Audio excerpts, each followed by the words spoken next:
5 o'clock on the dot this Thursday morning. I'm Ken Weaver with your top stories, and here's Stefano DiPietro on the potential for snow we've been telling you about. There will be, but it's not going to accumulate in a lot of areas. The main areas of concern are going to be the higher elevations of the Cumberland Plateau. A lot of areas aren't going to see much more than some passing flurries or a brief snow shower. I mean, some of us are not even going to get a dusting out of this. And actually, some areas will see some rain mix in. Yeah, we got the full details during the full forecast and traffic in 5 minutes. Quite a scare last night at one of the busiest places in Nashville. Police were called to Opry Mills Mall after customers thought they heard gunshots and a panic started. I just was really scared. I was texting everybody that I knew that I loved them. I called my mom, all my brother, my sister, and I just told them that I love them just in case something happened. It turns out what people thought were gunshots were actually metal chairs hitting a tile floor during a fight between teenagers at the Haagen-Dazs store. Two of the teenagers arrested are 16 years old. The other one is 14 years old, arrested for disturbing the peace. Southern border security update. The big meeting between President Biden's top cabinet members and Mexico's president on the crisis has ended with Biden's people saying it was a very productive meeting. Here's Rachel Baudet. Sources telling ABC News that U.S. Secretary of State Antony Blinken and DHS Secretary Alejandro Mayorkas pushed Mexico to step up immigration enforcement within their country, help reopen ports of entry, and encourage migrants to stay in Mexico. Mexico's Foreign Affairs Minister heeding that request, telling reporters after the meeting that as part of the new task force, Mexico will regularly meet with countries in Central and Latin America. The next meeting will be in January. One senior U.S. administration official telling ABC News that the U.S. is pleased with what Mexico proposed. More than 11,000 people are waiting in shelters and camps in Mexico, hoping to get into the United States, as thousands of them have crossed the border each day. Right now in Nashville, no more snake handlers on Lower Broad. Metro Council voting and Mayor Freddie O'Connell signing off to ban the display or exhibition of animals for payment or gratuity on or near public property. People have been taking pythons to Lower Broad to make money. But experts say snakes in the wrong setting, like where a lot of people are, can turn dangerous very quickly.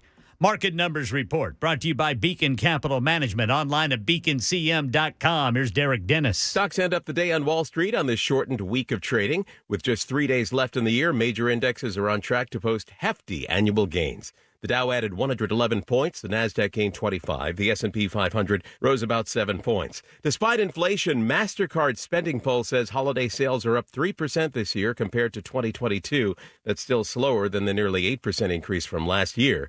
Shoppers were most interested in clothes, food, and restaurants. New York Times stock rose after the company filed suit against Microsoft and its artificial intelligence program OpenAI, fighting to end the practice of using its stories to train chatbots. Online retailer Zulily is closing down, saying they couldn't salvage the business. The Seattle-based company says it's trying to fill pending orders in the next 2 weeks, or customers will be refunded. A study from Harvard says social media companies collectively made over $11 billion in U.S. advertising revenue off minors last year. All right, checking futures ahead of the opening bell on Wall Street. Dow futures down 61. S&P is flat. NASDAQ up 35. That's the latest news. Traffic and weather next. I'm Ken Weaver, WTN News.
Well, hey, and howdy.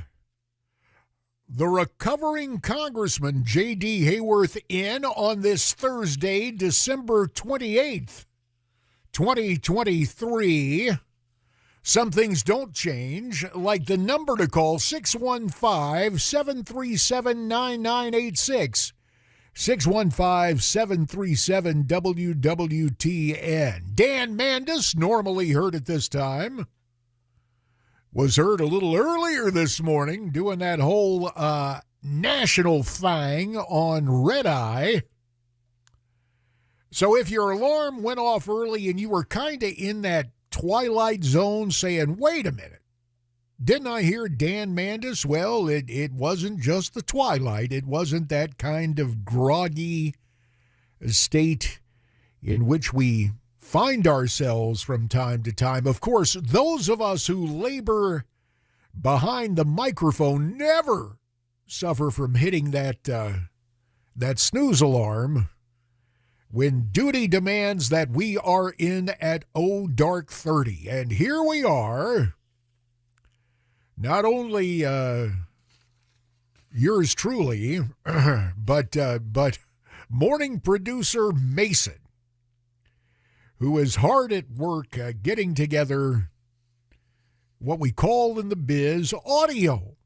Well, the difference is, of course, pre-recorded audio, also known as actualities back in the day, and how about just sound bites, y'all? We have a few things to punctuate the morning for you, but as I related to you earlier this week, since we are sitting here at 8 minutes past 5 Central Standard Time, and you're just getting to it, we just kind of want to the extent possible, disturbing headlines notwithstanding, we just kind of want to bring you into this Thursday morning in a nice and easy fashion. Not too, well, kind of like, when Goldilocks stumbled upon the three bears' lair, or their cute little house in the woods. Hey, no truth to the rumor that the bear family was picked up and recast to do toilet paper spots for a certain well-known brand. You can only imagine. Sorry, it's early in the morning, but it just hit me. Can you imagine the ad execs, maybe internally within Procter & Gamble? Okay, here's the premise. You remember that kind of obscene line about a wild bear doing his business in the woods? We update it. We bring it in. We bring the bears into a nice home. We kind of cross-pollinate. Not the wild bear, the three bears. And we have those three bears. No Goldilocks. No Goldilocks, forget it. But toilet paper arama. And as you know, that has been running for years now. So much for that. And no promotional fee paid by a certain manufacturer of toilet paper for that mention. Just the bizarre way in which a lifelong broadcaster and six-term member of Congress might relate things to you. Not only might relate things to you, I done have related that first thing. Here's the other weird thing. And although we'll pull the curtain back on the radio magic this morning, as much as I would love hanging out with you live and in person in Music City, the station didn't want to send me the bus fare. So via highfalutin broadcast connections, I'm sitting out here in the broadcast bunkhouse In Scottsdale, Arizona, the city fathers call it the West's most western town, the cynics, especially with the influx of snowbirds from the land o' Lincoln and other points. Midwest call it the West's most Midwestern town. But no matter where I am, you can reach me via email, jd@moneyradio.com.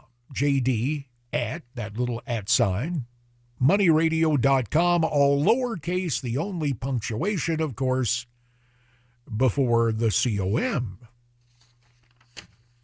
Oh, I got a new one yesterday, real slice of life, over at the bank. And I guess it's generational, but little things never cease to amaze me. For example, like now you take the plastic card and you just tap it and you hear it, depending on the machine, you hear like almost a little Star Trek bleep.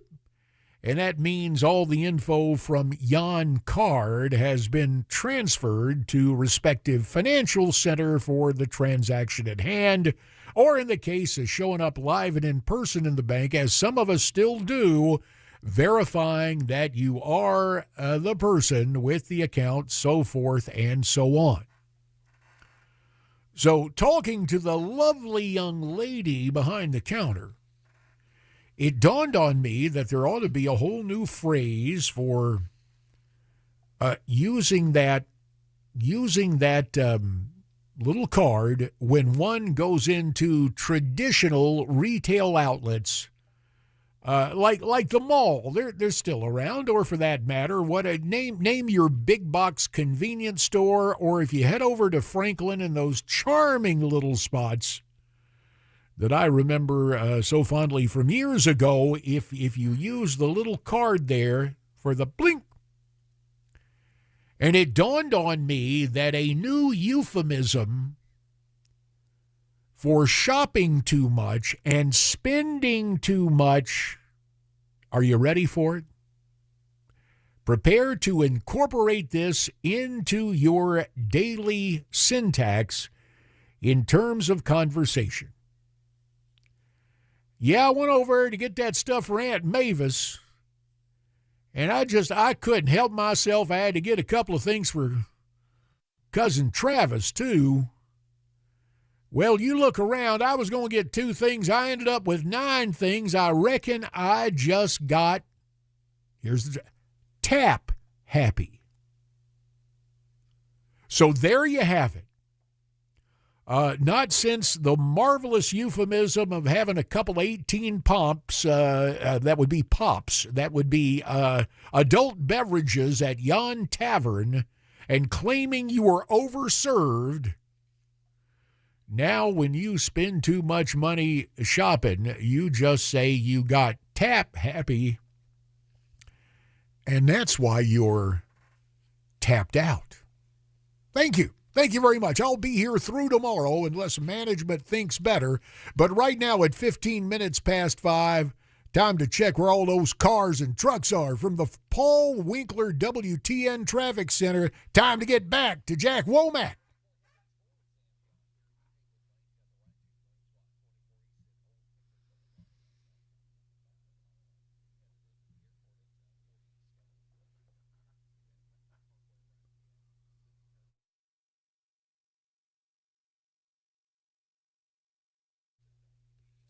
Thank you, Jack. We'll check back. Short, sweet, hard to beat this morning, as we call it, in the biz holiday light. And may it stay that way. Of course, I would imagine, and since the airport was prominently mentioned, I would imagine there remains a whole lot of to-ing and fro-ing. Again, with Nashville being Nashville and with New Year's Eve on the way, I am guessing revelers, the jet set, is coming to town to party hardy and ring in 2024. And some folks who finished up Christmas and have to get to points beyond are heading out of town. You know, your classic airport thing. And that's just part of the whole wonderful time of year in which we find ourselves. As I made mention yesterday, since demographically I have, for whatever reason, maybe it's my years away from sportscasting. Maybe it's the job you do, you define your enjoyment or time off as staying away from the stuff.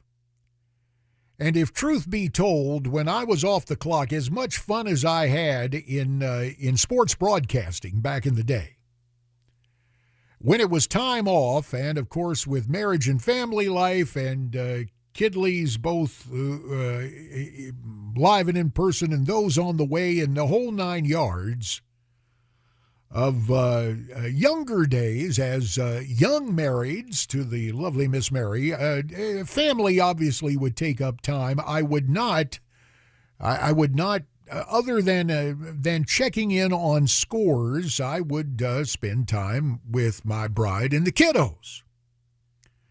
That may sound like a sacrilege, but again, unless, and by that time, the Phoenix market was an NFL market. So, yeah, on some Sundays, it required doing live shots from those old Cardinals that, well, they continue to have their problems. And you may be familiar with that if you back the Titans. But now I have become with the headlines being what they are, and with Miss Mary watching those Hallmark Christmas movies and all the attendant romance and the cheesy and predictable plot lines, I've become one of those schlubs that just watches about every bowl game that comes down the pike. And today, my beloved alma mater, my NC State Wolfpack, plays Kansas State, and here you go, another triumph of marketing, the Pop-Tarts Bowl. Now it's, I forget what the name used to be, but now it's the Pop-Tarts Bowl. I think they're playing that in Tampa. Meantime, last night over in Charlotte, the Duke's Mayo Bowl, and part of the marketing of mayonnaise in this what are we in now? The third decade of the 21st century is to gross you out. It's a whole curious thing. They use mayo in weird ways. For example, the winning coach, and last night, again as an NC State guy, happy to see the Carolina Tar Heels go down to defeat at the hands of the West Virginia Mountaineers. So Coach Brown from West Virginia sat there and got his mayo bath. Now, I'm not here to gross you out this morning, but it prompts, as a native Southeasterner, one of your old North Carolina neighbors, it prompts a whole thing about what was a staple of lunch tables in the suburban South and may still be. I will get to that in mere moments. Mayonnaise and You continues. It's 20 minutes past 5. It's JD for Dan, and it's Nashville's Morning News.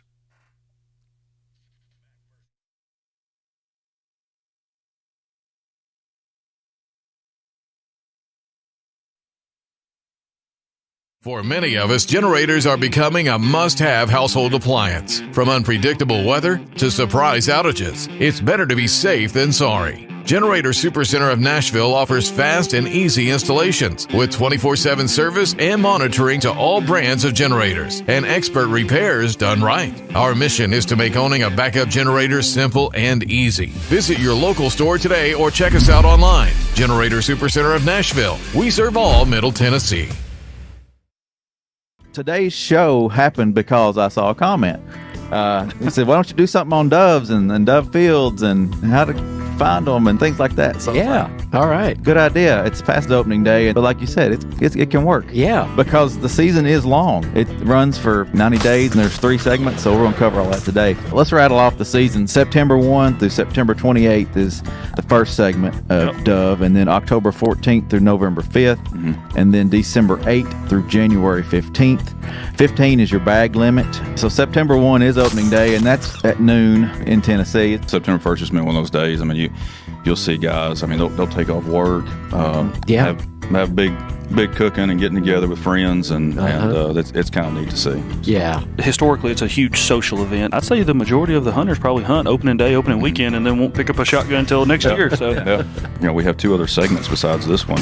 Running in October, and then even all the way through January 15th. There's a lot of opportunity throughout the year. On our website, tnwildlife.org, on our homepage, you can click the button there to dove hunting info and fields is what the button's titled. It's got all the information on dove hunting. You can find the fields there. So let's talk about how to find a field. You click on Region 2, it pulls up the options that are available, and get down to Bark Camp Barrens, and you see it's open statewide. So the hunting's not over there. There's still opportunity. Even though we had a big opening day, let it die down a little bit and get back in there. You're going to have some good hunting, I think, there, sounds like, anyway.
It may not be a matter of if, but when is it going to snow? Southern border security update. The Biden administration says that meeting with Mexico's president went really well. Space Force is preparing to launch its first big project later this morning, one step behind China. These stories and more at 5:30 on Super Talk 99.7 WTN. And since we're coming up on 528, that means Brother K-Dubs will have that incisive, insightful newscast in less than 2 minutes' time. Yes, this twixt and tween, twixt Christmas and New Year's, brings all sorts of product placements courtesy of the bowl games going on, and I made mention of the Duke's Mayo Bowl over in Charlotte yesterday, or that was as afternoon turned to evening. Well, that's some good mayonnaise right there, Brother JD. Well, now here's the thing, and you can fess up.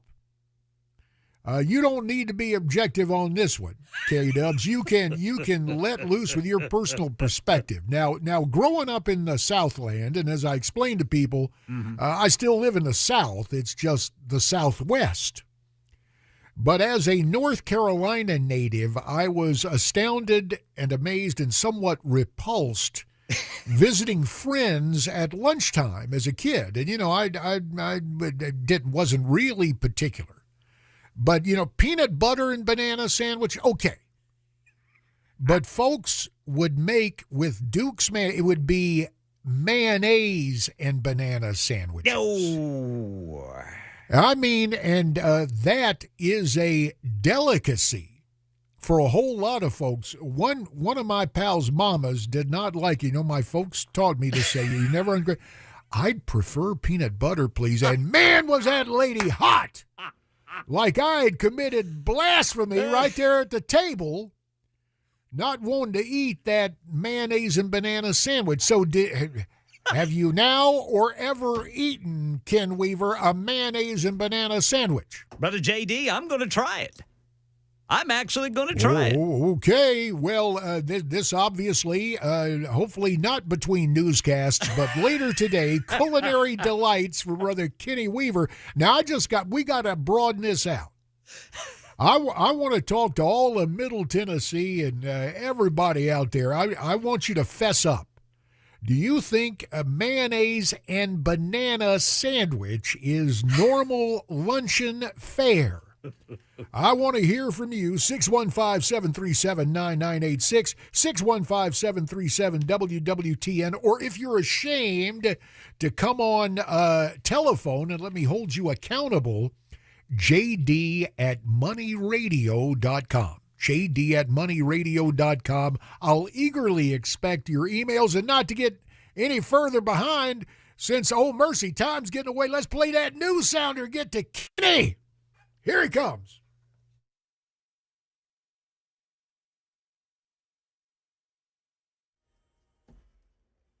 Ken Weaver with your top stories. Stefano DiPietro answering the burning question this morning. Will there be snow? It's not going to be big accumulations. If there's anything, very minor accumulations, and mostly in the higher elevations as well. So this isn't a panic to the grocery store, buy the bread, milk, and eggs. It's not that. It's not even close to that. But it is the first snowfall some of us will get to see this season, and it's not going to take a whole lot to maybe give us some slick spots on bridges and overpasses. Details like the timeline coming up during the full forecast and traffic in 5 minutes. Southern border security update. The Biden administration says it is pleased with yesterday's meeting between Secretary of State Antony Blinken, Homeland Security Secretary Alejandro Mayorkas, and Mexico's President Obrador on how to stop the unprecedented flow of people crossing over the U.S. border. This is someone whom the administration rolled out to answer reporters' questions afterward. There was convergence on the notion that this is a regional issue, this is a hemispheric issue, this is a partnership that not one country can singularly tackle alone. Well, in the meantime, 11,000 people are living in tents along the southern border waiting to get into the U.S., while tens of thousands already do on a daily basis lately. We've heard a lot about Space Force. Now we're seeing one of its first big projects as it launches a reusable space plane today. The U.S. Space Force not offering details on exactly what its new space plane will do. It could be used to gather intelligence or deliver weapons, but that's far in the future. For now, it's taking its first trip to space on board a SpaceX Falcon Heavy rocket to see how well it works and if it can safely re-enter Earth's atmosphere. China has already tested a similar space plane. Andy Field says launch is scheduled for 7:13 Middle Tennessee time this morning. That's the latest news. Traffic and weather next. I'm Ken Weaver, WTN News.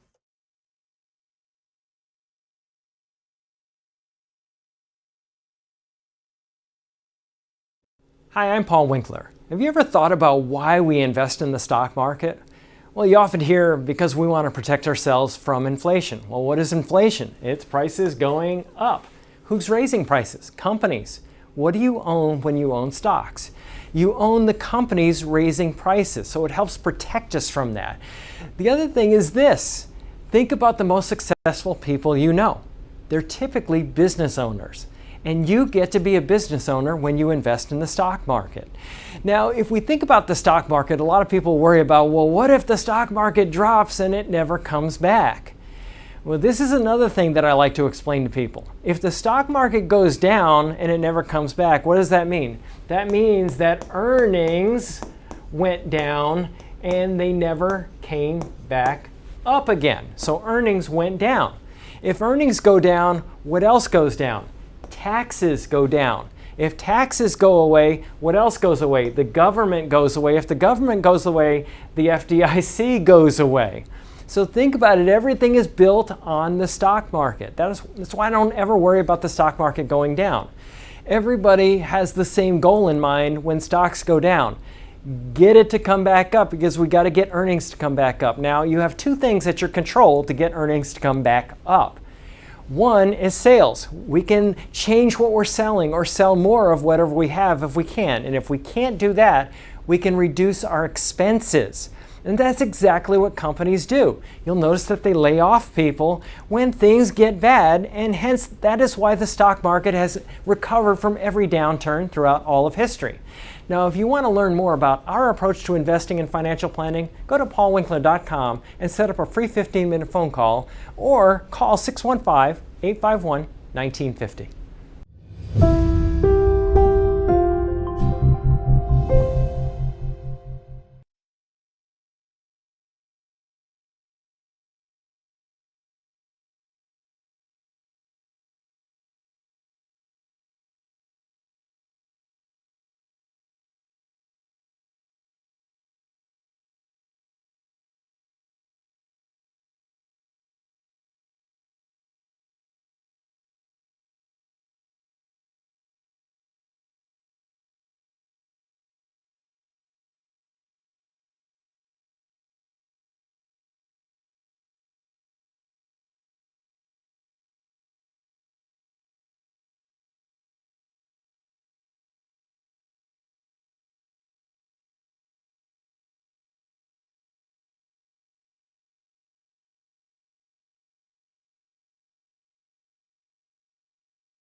Well, there you are. Welcome to the land of the living. Time at the tone. Beep. 22 minutes until 6 Central Standard Time. In other words, 38 minutes past 5 a.m. Nashville's morning news. The familiar voice of Dan Mandis will return, but today and tomorrow, at least unless management comes to its senses, it's recovering United States Congressman J.D. Hayworth of Arizona. Honored to be back with you, and it's amazing the things you can learn engaged in broadcast, or I guess, no, let's get the obligatory alliteration, engaged in radio repartee.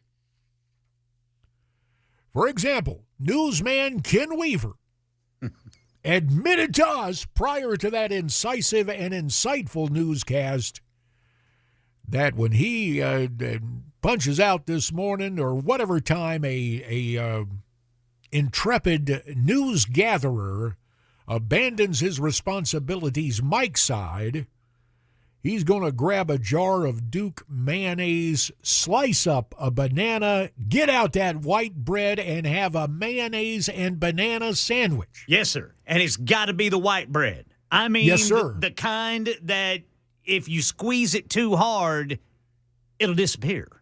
Well, yeah, the stuff that just smushes real good. The stuff that, as our friends in dentistry would remind us, the stuff that ain't nothing to your mouth but sugar. What you eat that white bread for? It ain't nothing but sugar.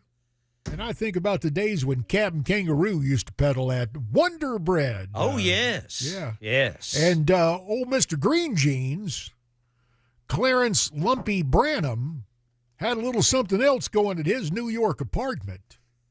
You know that whole deal, right? No, I don't. Mr. Green Jeans had a green thumb for cannabis. Oh. And this was back in the day. This was back in the day where it won't medicinal, at least not where the authorities were concerned.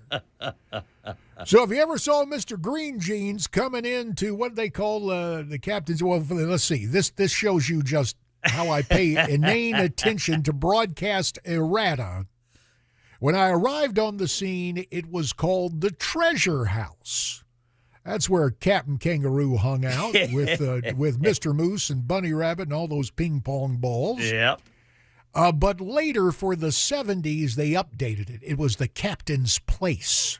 The Captain's Place. Little known fact. But, yeah, he was peddling that Wonder Bread, and Mr. Green Jeans was a token up there in his fashionable New York City apartment, and such was Kitty's television back in the day. But I am just interested because, I don't mean to assume, that's always a dangerous thing. My broadcast mentor used a line that it was just great. You know what assume does, don't you? Makes an ASS out of you and me.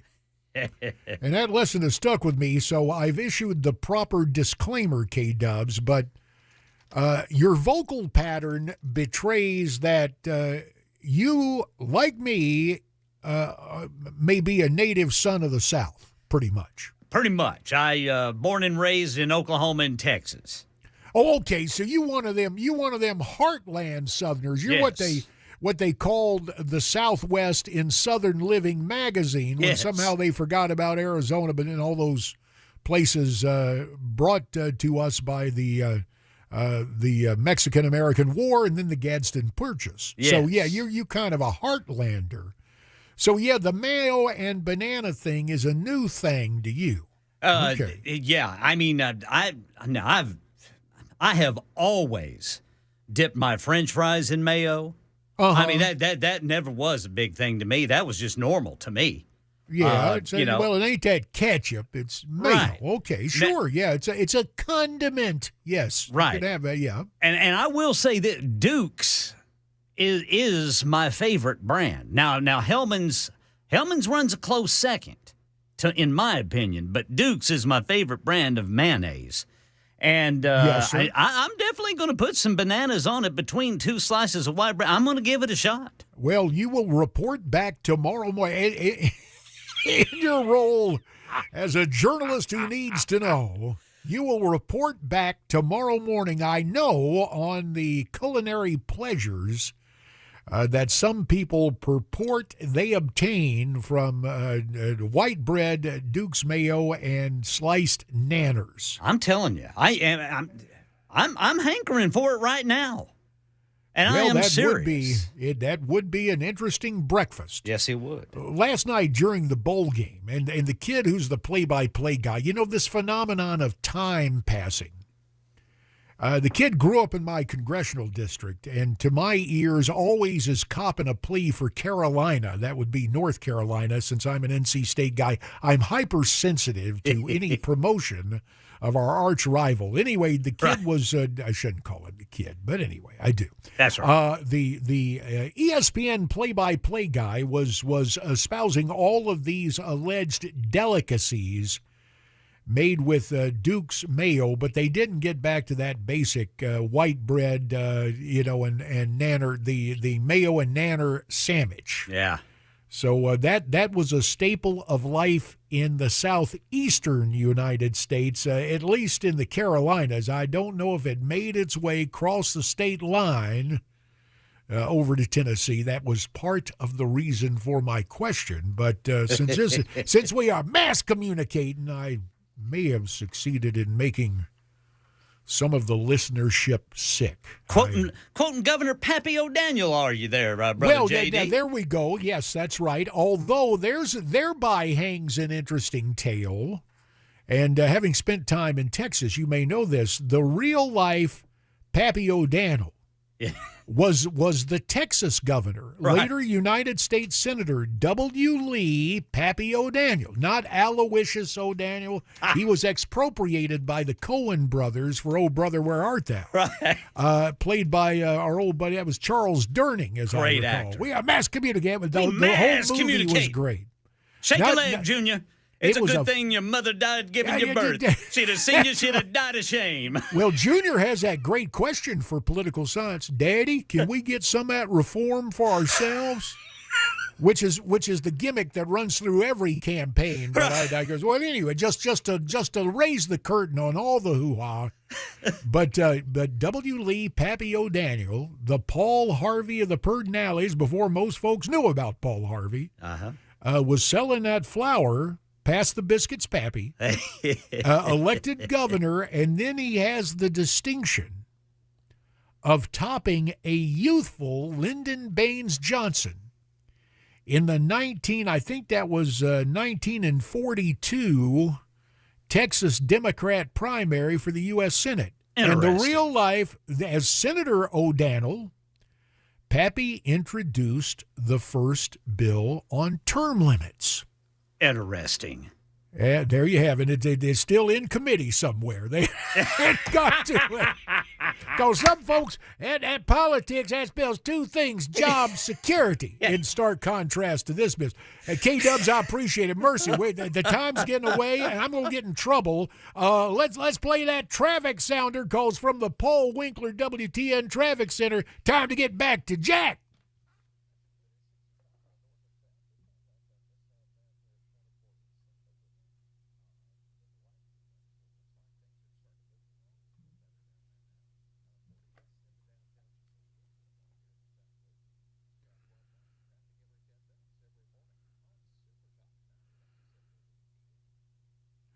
And at 5:46, monitoring some of the social interaction.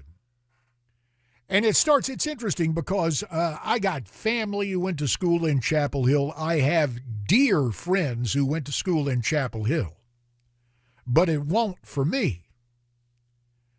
And one of my pals, a former Washington wise man, he starts even though this guy went to school at Indiana, he starts with, good luck later today. KC is decent. Should be a good game. In other words, the Carolina fans are so ecumenical. They go and say, good luck to those guys at State.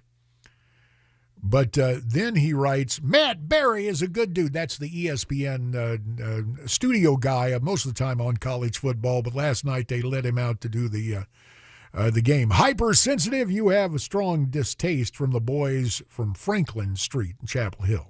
No, it's not a strong distaste. It's just hyper competition.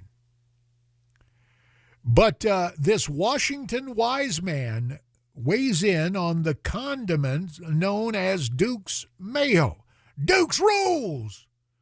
Never had it till I moved to the East for good. And we're told this guy may be an Indiana alum, but he grew up way out there on the West Coast in Oregon. So people love Dukes. And even a parting, not a shot, just a comment, Pappy O'Dannell. Now there's some great history.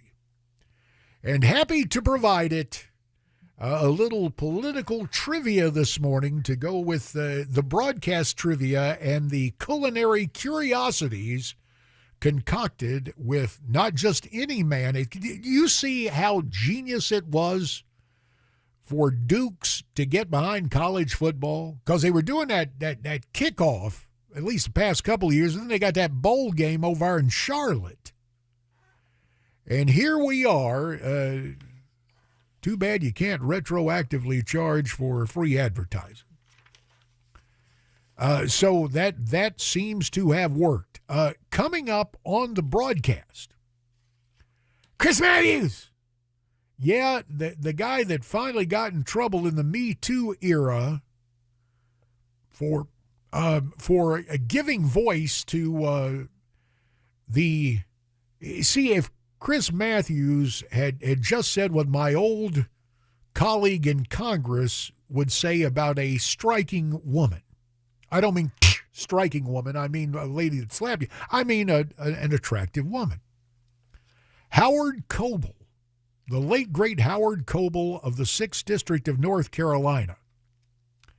Not only the district of my birth, but probably my best friend in Congress. He'd say to me, JD, let me tell you, she's kind of easy on the eye. Now, that's a nice, polite way to say there's an attractive young lady. Well, Chris Matthews over there at MSNBC got in a heap of trouble for saying, and he wasn't vulgar, but that was at the height of the Me Too thing, so old Chris had to give way to that crazy woman they got on at 8 o'clock Eastern now. I know she threw me off her weekend show one day. Thereby hangs another tale. At any rate, next hour, Chris Matthews explains it all to us, and he will tell you if you didn't go to college and if you live in the rural area, he's going to tell you what you're full of. It's a 4-letter word, but has nothing to do with vulgarities. That and more next hour. But mercy me, looky here, it is 9 minutes till 6. It's JD for Dan, and it's Nashville's Morning News.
Well, it's a matter of when, not if, it's going to snow for some in Middle Tennessee. Quite a scare last night at one of the busiest places to shop and eat out in Nashville. Somebody thought they heard gunshots. Southern Border Security update, that big meeting between President Biden's top cabinet members and Mexico's president on the crisis has ended. Were there any specific agreements announced? We'll tell you at 6 on Supertalk 99.7 WTN. And 6 o'clock is, a little more than 4 minutes away. The mayo and nanner sandwich eating Ken Weaver will have that for us, and we wait with bated breath the accounting of the day's happenings, or what happened last night, what may happen today. Now it's time for morning producer Mason to make it known. Yes, an infrequent feature, which we just inaugurated in the last nanosecond. Mason, your thoughts on mayonnaise and nanner sandwiches. Well, here's the thing. Mayo is pretty good. Banana's pretty good. Bread, pretty good. No complaints all around. But when you combine them, I'm a big texture person, and I don't think that's a good combination for me personally. You know, so you are sorry, definitely a child of Sesame Street. One of these things ain't like the other. Absolutely. One of these things just doesn't belong. Although in the politically correct age of inclusiveness, they want to stop all that stuff on Sesame Street. That's right. What do they call that? That deductive reasoning. You're going to deduct the mayonnaise just cause it's different texture from your white bread? You gonna do that, Producer Mason? See, if you swap that mayo out for like Nutella, I think we're in the same ballpark. Yeah. I think I'd rather have that for sure. I was like, I don't mind that texture on my sandwich. It's a plus better you got that kind of pseudo chocolate peanut buttery or some sort of nutty taste with that. I'm just a guy. Just give me peanut butter, that crunchy Peter Pan, which here's the slogan from when I was a kid: the kid's peanut butter with a grown-up taste. Give me that, just that extra crunchy, and then in a bow to dietary modernism, a slice of lettuce to help cut the thickness of yon peanut butter. But mayo, no sir. No, sir. All righty. Well, it's traveling music time, which means hour 2 is straight ahead. Chris Matthews explains it all and insults most of Tennessee in the process. And lots more talk about, just about everything. It's JD for Dan. If you want to get brave and email me about culinary delights, JD at moneyradio.com, or we got those phone lines for you, 615-737-9986. But now, as the traveling music continues, we'll step aside. It's JD for Dan, Nashville's Morning News.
6 o'clock on the dot. I'm Ken Weaver with your top stories. Here's Stefano DiPietro on the potential for snow we've been telling you about. There will be, but it's not going to accumulate in a lot of areas. The main areas of concern are going to be the higher elevations of the Cumberland Plateau. A lot of areas aren't going to see much more than some passing flurries or a brief snow shower. I mean, some of us are not even going to get a dusting out of this. And actually, some areas will see some rain mix in. We'll get you all the details, like the timeline during the full forecast and traffic in 5 minutes. Quite a scare last night at one of the busiest places in Nashville for shopping and fine dining. Police were called to Opry Mills Mall after customers thought they heard gunshots. I just was really scared. I was texting everybody that I knew that I loved them. I called my mom, all my brother, my sister, and I just told them that I love them just in case something happened. Yeah, police put out an aggressive, an aggressor alert out, an active aggressor.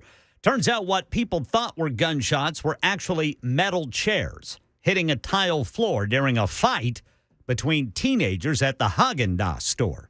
2 of those teenagers were 16, the other one 14. All 3 were taken into custody for disorderly conduct.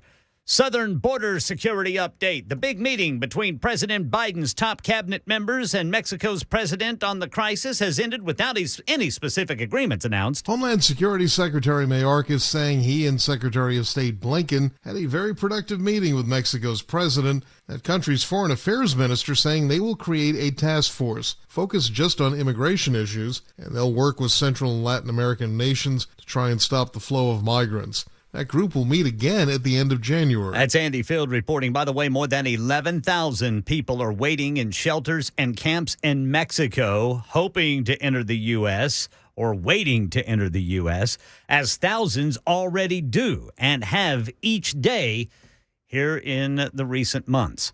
Right now in Nashville, no more snake handlers on Lower Broad. Metro Council voted and Mayor Freddie O'Connell signed off to ban the display or exhibition of animals for payment or gratuity on or near public property. People have been taking pythons to Lower Broad to make money, but experts say snakes in the wrong setting, like where a lot of people are, can turn dangerous very fast. Market Numbers report. Market Numbers brought to you by Beacon Capital Management, beaconcm.com. Here's Jim Ryan. The major stock averages continue their year-end run for the record books. The Dow Jones Industrial Average yesterday picked up another 111 points to close at an all-time high 37,656. The S&P 500 and the Nasdaq Composite each added about 0.15%. The Standard & Poor's finishing near a record high of its own. A Reuters investigation earlier this month said Tesla has consistently blamed drivers for the failures of the automaker's steering and suspension systems. Now Senators Richard Blumenthal of Connecticut and Edward J. Markey of Massachusetts are calling on Tesla to recall any parts that may pose a safety risk. 2 of Apple's high-end Apple Watches are available again after a federal court temporarily lifted a sales ban. The issue is a patent fight over how the smartwatches measure blood oxygen levels. The Series 9 and Ultra 2 Apple Watches contain technology that another company says it developed. All right, checking futures ahead of the opening bell on Wall Street. Dow futures down 68, S&P flat, NASDAQ up 32.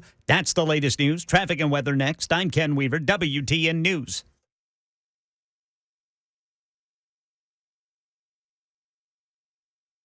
Hi, I'm Paul Winkler. Have you ever thought about why we invest in the stock market? Well, you often hear because we want to protect ourselves from inflation. Well, what is inflation? It's prices going up. Who's raising prices? Companies. What do you own when you own stocks? You own the companies raising prices, so it helps protect us from that. The other thing is this. Think about the most successful people you know. They're typically business owners. And you get to be a business owner when you invest in the stock market. Now, if we think about the stock market, a lot of people worry about, well, what if the stock market drops and it never comes back? Well, this is another thing that I like to explain to people. If the stock market goes down and it never comes back, what does that mean? That means that earnings went down and they never came back up again. So earnings went down. If earnings go down, what else goes down? Taxes go down. If taxes go away, what else goes away? The government goes away. If the government goes away, the FDIC goes away. So think about it. Everything is built on the stock market. That's why I don't ever worry about the stock market going down. Everybody has the same goal in mind when stocks go down. get it to come back up, because we got to get earnings to come back up. Now, you have two things at your control to get earnings to come back up. One is sales. We can change what we're selling or sell more of whatever we have if we can. And if we can't do that, we can reduce our expenses. And that's exactly what companies do. You'll notice that they lay off people when things get bad, and hence that is why the stock market has recovered from every downturn throughout all of history. Now, if you want to learn more about our approach to investing and financial planning, go to paulwinkler.com and set up a free 15-minute phone call, or call 615-851-1950.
And we welcome you into hour number 2 on this Thursday, 8 minutes past 6, your Central Standard Time, for Music City, USA, and all of Middle Tennessee. Recovering United States Congressman J.D. Hayworth of Arizona in for Dan the Man Mandis. He'll return to his regularly scheduled time as soon as we all assume basic business-like practices for 2024. As your morning host, it is my responsibility to let you know that, and I know you join me, in just being so mindful of the fact that old Joe Biden works so hard that he is smack dab in the middle of a holiday vacay down to the Virgin Islands. Now, it just flashed up on the screen as I monitor what's happening around the world. A Fox News channel reports that there was a Hunter Biden sighting yesterday out in California. And somehow that's fitting. So Hunter didn't hitchhike on Air Force One, and he's not in the Virgin Islands, at least based on the Fox News sighting that Hannah is out there in California. Chris Matthews was back on MSNBC yesterday. Now, when I first got to Congress, I don't know if Chris had a falling out with Clinton Inc. or what, or he didn't get a gig he wanted, but he was doing what was then the fledgling. Now, this is really wild. Roger Ailes ran CNBC for a while. And then, of course, along came MSNBC, what was then a joint partnership between Microsoft, the MS, and NBC, the national broadcasting company. And, of course, years of programming to a doctrinaire leftist point of view now means MSNBC stands for Make Up Stuff and Never Believe Conservatives. So my old congressional colleague, likewise allegedly a Republican member of the class of 94, Joe Scarborough, holds down mornings over. But there was a Joe-less, a Morning Joe yesterday, and I guess it's the holiday staffing. As old Joe and the latest Mrs. Scarborough were away, and Chris Matthews was there as a special guest.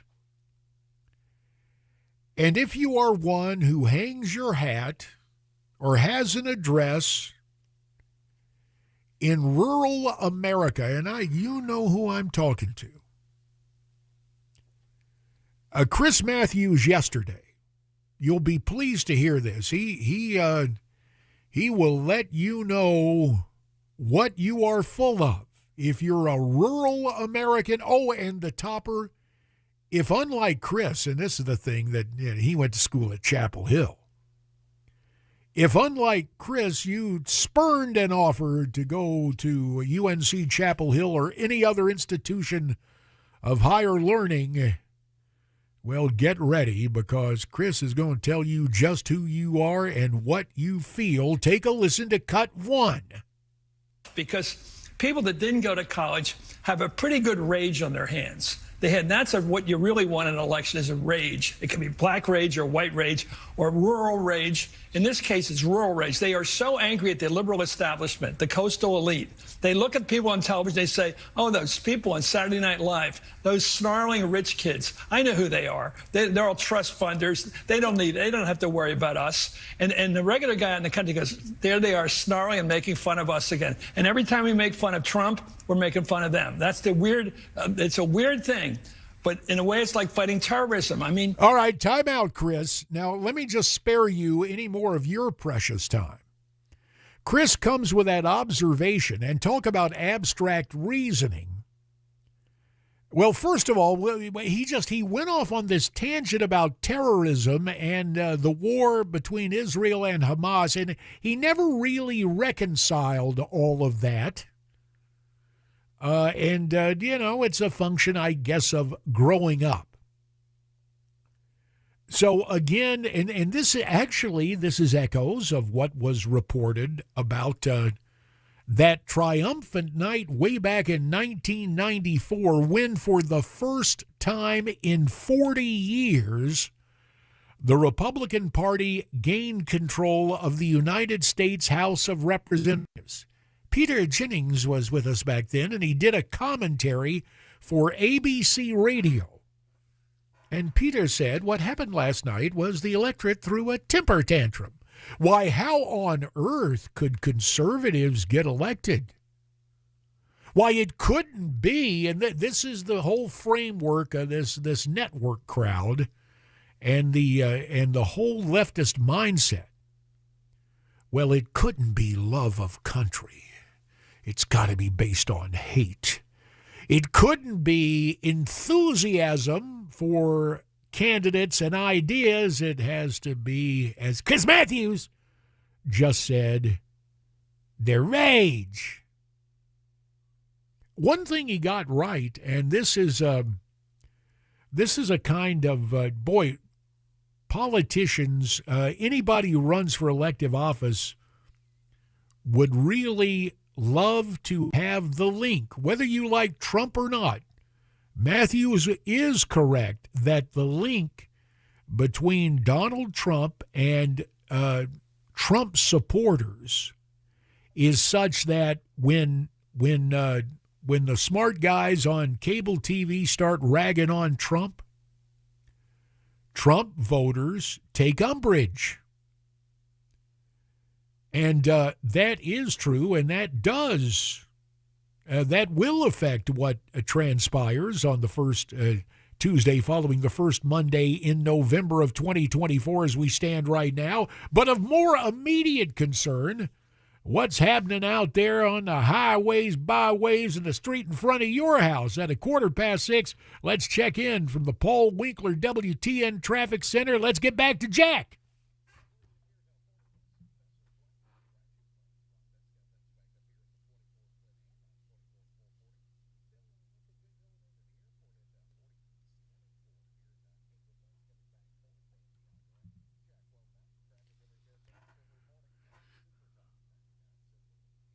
Thank you, Jack. We'll have you back as promoted every 10 minutes to keep you updated on traffic.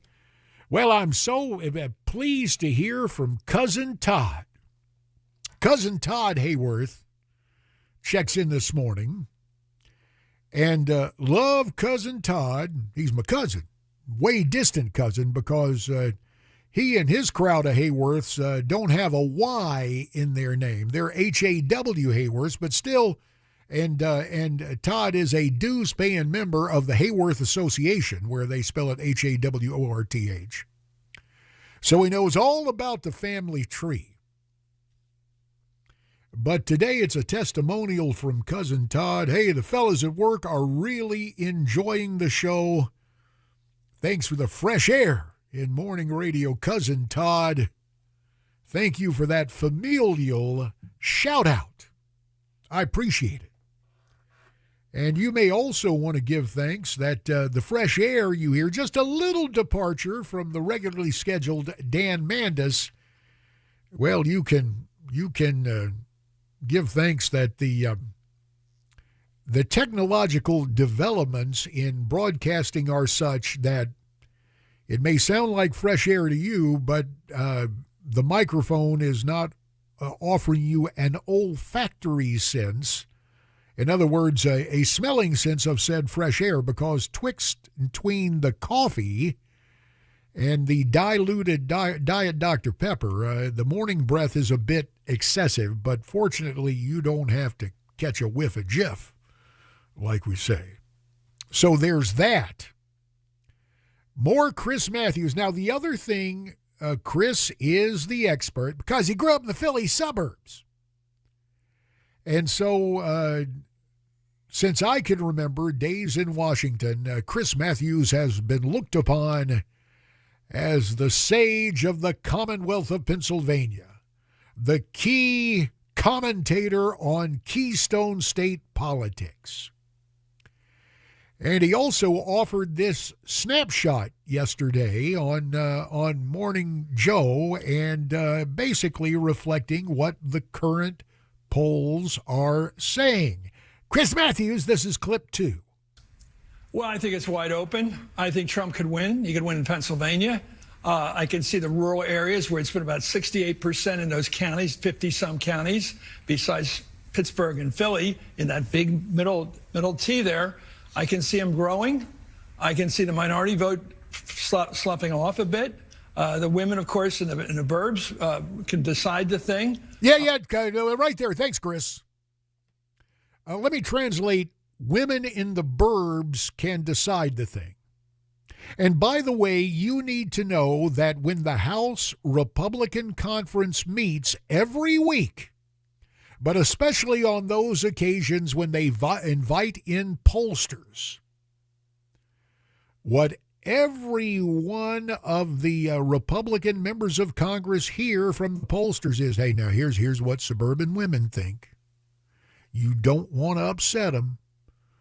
And, of course, given all the other curiosities, irregularities with the 2020 election, the simple, transparent, government-approved and leftist-approved thing is, well, that Trump, he had mean tweets, and it upset suburban women voters. In this case, old Chris is saying, as the left calls it, abortion rights. That's the thing that's going to decide it. Well, the whole deal is that that is a straw man to this degree. What the most recent Supreme Court decision did was to champion federalism. By that, saying, you know, if California, you're already third world crazy, you want to go ahead and terminate pregnancies and use that as tourism, well, go right ahead. The folks in the Carolinas may have a different point of view. The folks in Tennessee may feel different, but it's not where abortion is outlawed. Of course, that's what they try to say to drive those wedges and motivate female voters. But the question becomes, do even so-called abortion rights trump this messed up economy and the Biden-inflation that has hit us at the gas pump and the grocery store, and when we're funding Santa's elves for the toys they built for the kids?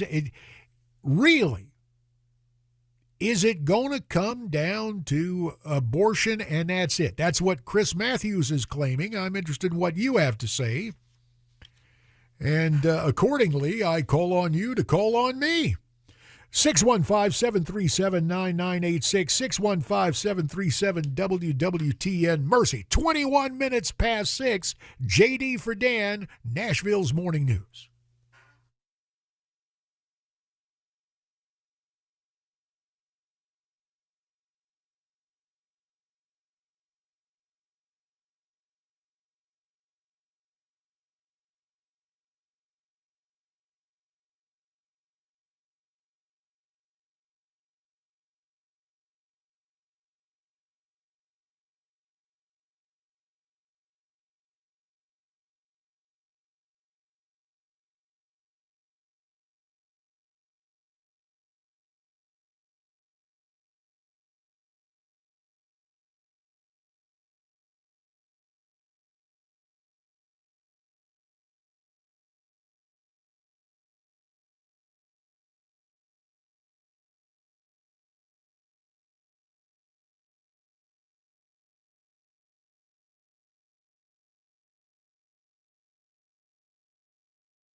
For many of us, generators are becoming a must-have household appliance. From unpredictable weather to surprise outages, it's better to be safe than sorry. Generator Supercenter of Nashville offers fast and easy installations with 24/7 service and monitoring to all brands of generators and expert repairs done right. Our mission is to make owning a backup generator simple and easy. Visit your local store today or check us out online. Generator Supercenter of Nashville. We serve all Middle Tennessee.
Talk about some snow. It's a busy travel day. No specific agreements announced after the big southern border crisis meeting between President Biden's top cabinet officials and Mexico's president.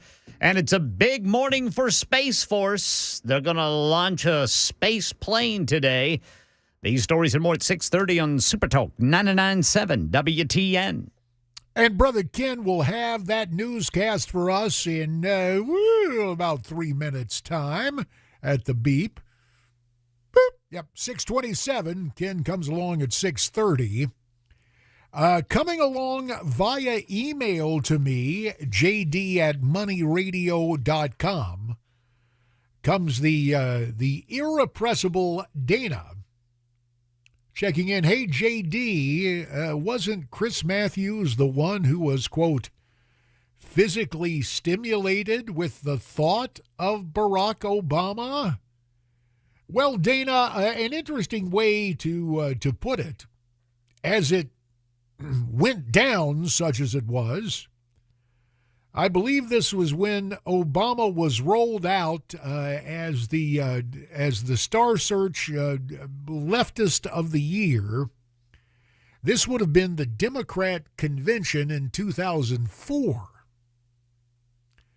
And he got up and gave a speech, and Chris Matthews said, "Yeah, listen, I get a tingle up my leg."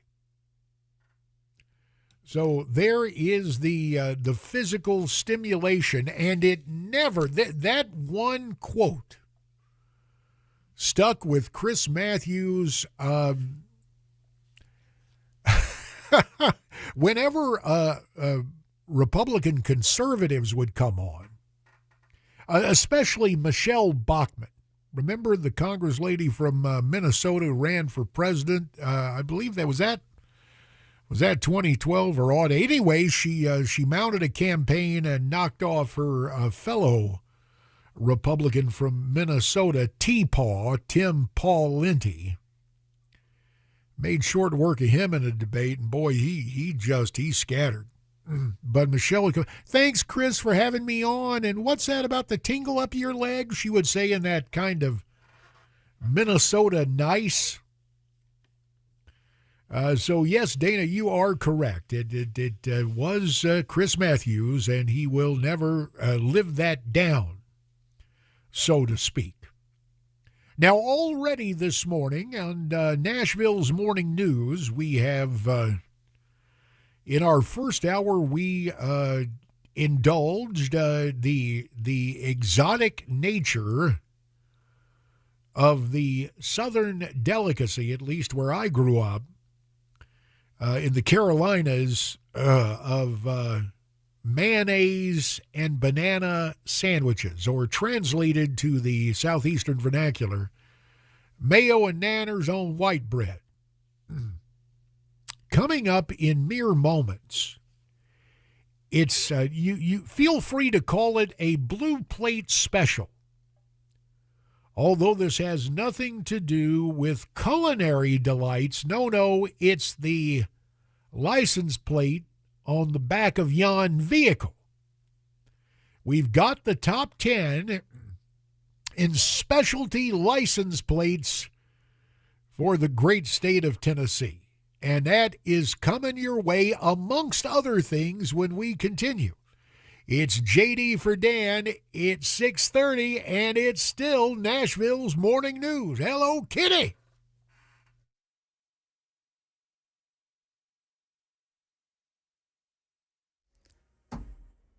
Stefano DiPietro with the timeline for snow. So the time we're eyeing up here is still Friday through the day and into Friday evening. This is not just going to be a snow event, but there will be some rain that ends up mixing into some spots as we work our way through the afternoon. Little to no accumulation across most of the mid-state. We get to the higher elevations, could see up to about an inch. That is going to be more we're going to explore coming up during the full forecast and traffic in 5 minutes. Today is one of the busiest travel days days of the year. Channel 4's Joylyn Bukovac says you're going to have lots of company on the roads. 2.7 million Tennesseans are expected to travel 50 miles or more for the holidays, and we have not seen this many people taking road trips since 2000. So that's 23 years ago. If you're flying, the Federal Aviation Administration's blaming air traffic staffing problems and flight congestion for traveler frustration in Florida. Just days after Southwest Airlines was fined a record $140 million for last year's travel meltdown, the airline saw hundreds of delays yesterday. The FAA, for the second day in a row, imposed ground delays in Florida due to higher than usual traffic in the sky. Southern border security update. The big meeting between top Biden administration officials and the president of Mexico is over without any specific agreements announced. Here's Andy Field. Homeland Security Secretary Mayorkas tweeting that he and Secretary of State Blinken had a very productive meeting with Mexico's president and cabinet. The U.S. trying to get that country to stop the surge of migrants at the southern border. In return, Mexico wants the U.S. to invest more in development aid in the countries those migrants are escaping to give them an incentive not to leave. The Mexican president also wants improved relations between the U.S., Cuba, and Venezuela. We've heard a lot about Space Force, and now we're seeing one of its first big projects as it launches a reusable space plane today. Launch scheduled for 7:13 Middle Tennessee time. That's the latest news. Traffic and weather next. I'm Ken Weaver, WTN News. Today's show happened because I saw a comment. He said, why don't you do something on doves and dove fields and how to find them and things like that. So yeah, all right. Good idea. It's past the opening day, but like you said, it can work. Yeah. Because the season is long. It runs for 90 days and there's 3 segments, so we're going to cover all that today. Let's rattle off the season. September 1 through September 28th is the first segment of Dove, and then October 14th through November 5th, and then December 8th through January 15th. 15 is your bag limit. So September 1 is opening day, and that's at noon in Tennessee. September 1st has been one of those days. I mean, you'll see guys. I mean, they'll take off work. Have big cooking and getting together with friends, and it's kind of neat to see. Yeah. Historically, it's a huge social event. I'd say the majority of the hunters probably hunt opening day, opening weekend, and then won't pick up a shotgun until next year. So, we have 2 other segments besides this one. Running in October, and then even all the way through January 15th. There's a lot of opportunity throughout the year. On our website, tnwildlife.org, on our homepage, you can click the button there to dove hunting info and fields is what the button's titled. It's got all the information on dove hunting. You can find the fields there. So let's talk about how to find a field. You click on Region 2, it pulls up the options that are available, and get down to Bark Camp Barrens, and you see it's open statewide. So the hunting's not over there. There's still opportunity. Even though we had a big opening day, let it die down a little bit and get back in there. You're going to have some good hunting, I think, there, sounds like, anyway.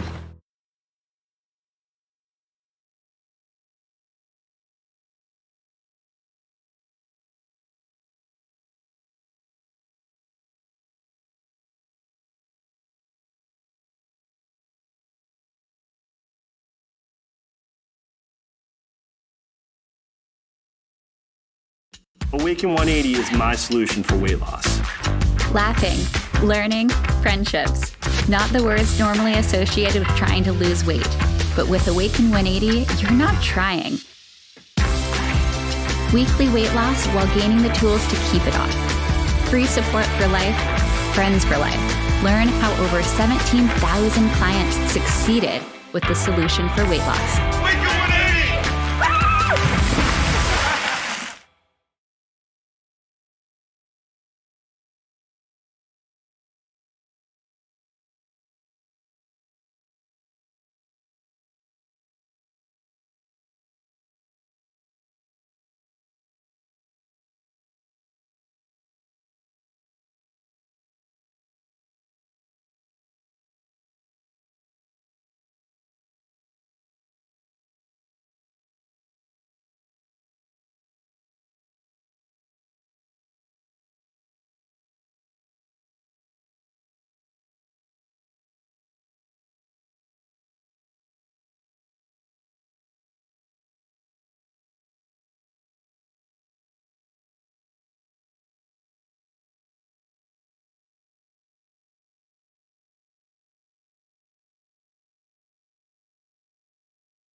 23 minutes till 7, Nashville's Morning News. Recovering United States Congressman J.D. Hayworth in for Dan Mandis. Right up through tomorrow as we have this modified work week, if you want to call it a work week. And if you're working, well, you do call it a work week. And part of my job description is to provide you with, well, some things that may escape your attention or perhaps need amplification. It's not to add to your frustration. It's not to, well, these things are to be considered for your listening cogitation. And so perusing the Tennessean's website, since the whole year in review kind of thing is it's an annual journalistic franchise, is it not? Radio, TV, even financially strapped newspapers get in on this thing. And so our friends at the Tennessean compiled the list of the top 10 Tennessee specialty license plates, it's plural because I've got the top 10, and so that is plural. So the Tennessee specialty license plates for fiscal year 2022-2023. So here's the count. Not going off on a tangent on fiscal years and all of that. We'll save that for civics class, which will convene probably before the broadcast is out. Gee, what was Casey Kasem used to do with that little smile in his voice? American Top 40. And I bet late, great Ralph Emery would count down the country hits, as I recall, in my misspent youth. But checking in at number 10. Tennessee Arts Commission with a picture of a cat or a rainbow or a fish. Those particular Tennessee Art Commission plates, a total of 9,913, and that brought in state revenues for whatever, I guess for the Tennessee Art Commission, over $333,000. Number 9 on the list. The Titans. And you know who we're talking about. Over 10,000 plates, 10,404 plates, and the proceeds go to the Titans Foundation in Nashville. But the dough for that turned out to be $177,630. Number 8, St. Jude, finding cures, saving children. Amen to that. 11,005 total plates. Obviously, the dough goes to benefit St. Jude Children's Research Hospital over in Memphis. And $376,000, about midway to $377,000. Number 7 on the list, Save the Honeybee. 11,047 of those specialty tags went out, benefiting, of course, Honeybee, Tennessee, over in Lebanon, Tennessee, that is, and that meant $183,000. And number 6 on this list, but number 1 in your hearts, Dolly Parton, specifically Dolly Parton's Imagination Library. 12,874 of those specialty license plates were ordered by Tennesseans, all benefiting the Dollywood Foundation in Sevierville, and the dough that came in there, $214,000. Speaking of Dolly Parton, it was kind of wild. Adventures in Television. When I was at Newsmax TV, my producer, a striking young woman whose dad was a South Florida surgeon. This young lady in preschool had the affinity that most of us feel for Dolly Parton. Whether we are male, female, we love her music, but for my old producer's particular neighborhood and where she was going to preschool, her teacher was shocked to hear that this young surgeon's daughter had a thing for Dolly Parton. And apparently her parents had to go assure the preschool teacher everything's fine, but we will be visiting Dollywood real soon. So that was kind of an interesting thing, that how the teacher could find exception to Dolly Parton. What you talking about? Okay, back to the list. Number 5, Volunteers for Wildlife, complete with a picture of either a turkey or a bear. 15,433 plates there. Number 4, Agriculture, with the picture of that farmhouse. 19,000, almost 20,000 tags, and that goes to your Tennessee Ag Development Fund, the $669,000. Number 3, In God We Trust, with the picture of the bald eagle. 19,849 total plates. That benefits the American Eagle Foundation in Pigeon Forge. That foundation pocketed 337 thou. And number 2, Friends of the Smokies. 32,506 license plates. Of course, it benefits Friends of the Great Smoky Mountains National Park over in Kodak, Tennessee, and that was worth $1.1 million. And your number 1 Tennessee specialty tag for the fiscal year 22-23, Don't Tread on Me.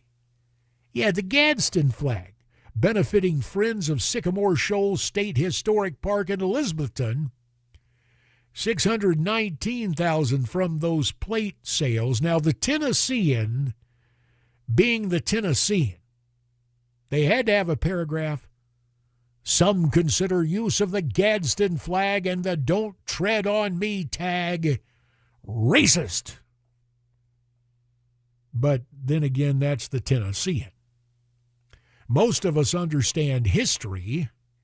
Most of us understand the intent of the Gadsden flag when it came to setting up these United States, and indeed the folks, the Friends of Sycamore Shoals State Historic Park over in Elizabethton, talk about the role that some Tennesseans, some westward moving folks past the Carolinas had back in those revolutionary times. So there you have it.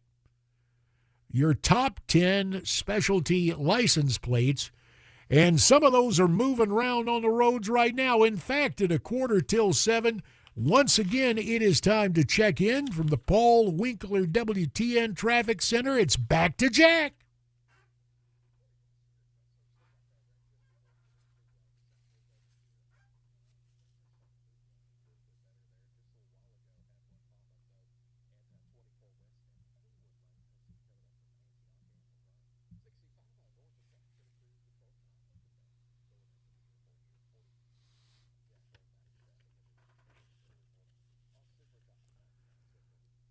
Thank you, Jack.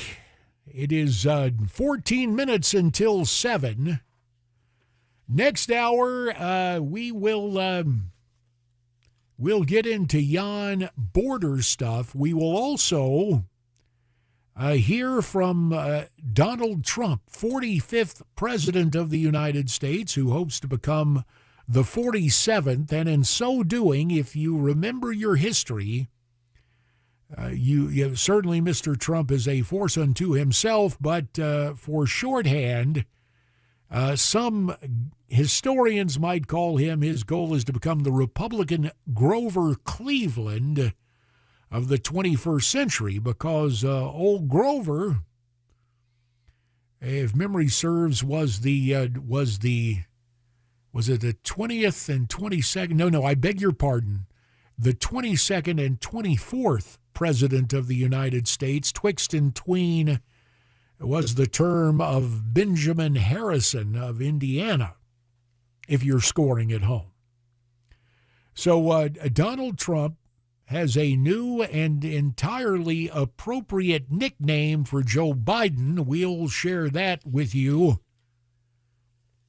And we'll hear from the mayor of Chicago about what the border is doing to the city of broad shoulders and curious electioneering.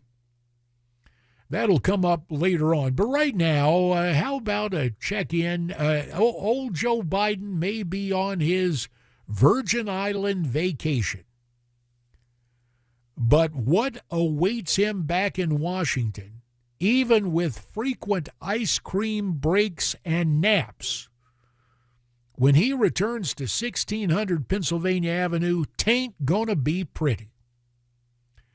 Why, just take a listen to your neighbor to the north. That would be Congressman James Comer, Republican of Kentucky, chairman of the House Oversight Committee. The other night on the Fox News Channel, he was recounting just what all we have found out about Joe Biden and Hunter Biden and a whole bunch of Bidens. The fact that that particular family has at least $20 million from influence peddling, a good chunk of that change coming from the Chi-Coms. But what Chairman Comer wanted to remind Americans of the other night was what, in his view, is the most troubling evidence against old Joe. And that is old Joe, who has trouble remembering his name, invented some fake names for use on government email. And that kind of suggest, well, where there's smoke, there's fire, according to Chairman Comer. Listen to clip 3. Ago. We found that Joe Biden was using at least 3 fake names on government emails.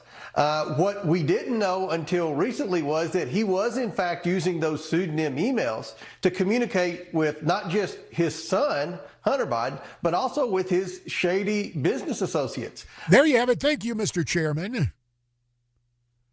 Shady business associates. Now, you would think the revelation of that kind of email conduct would pique the curiosity of the reporting corps, the press corps in Washington, D.C. You would think that.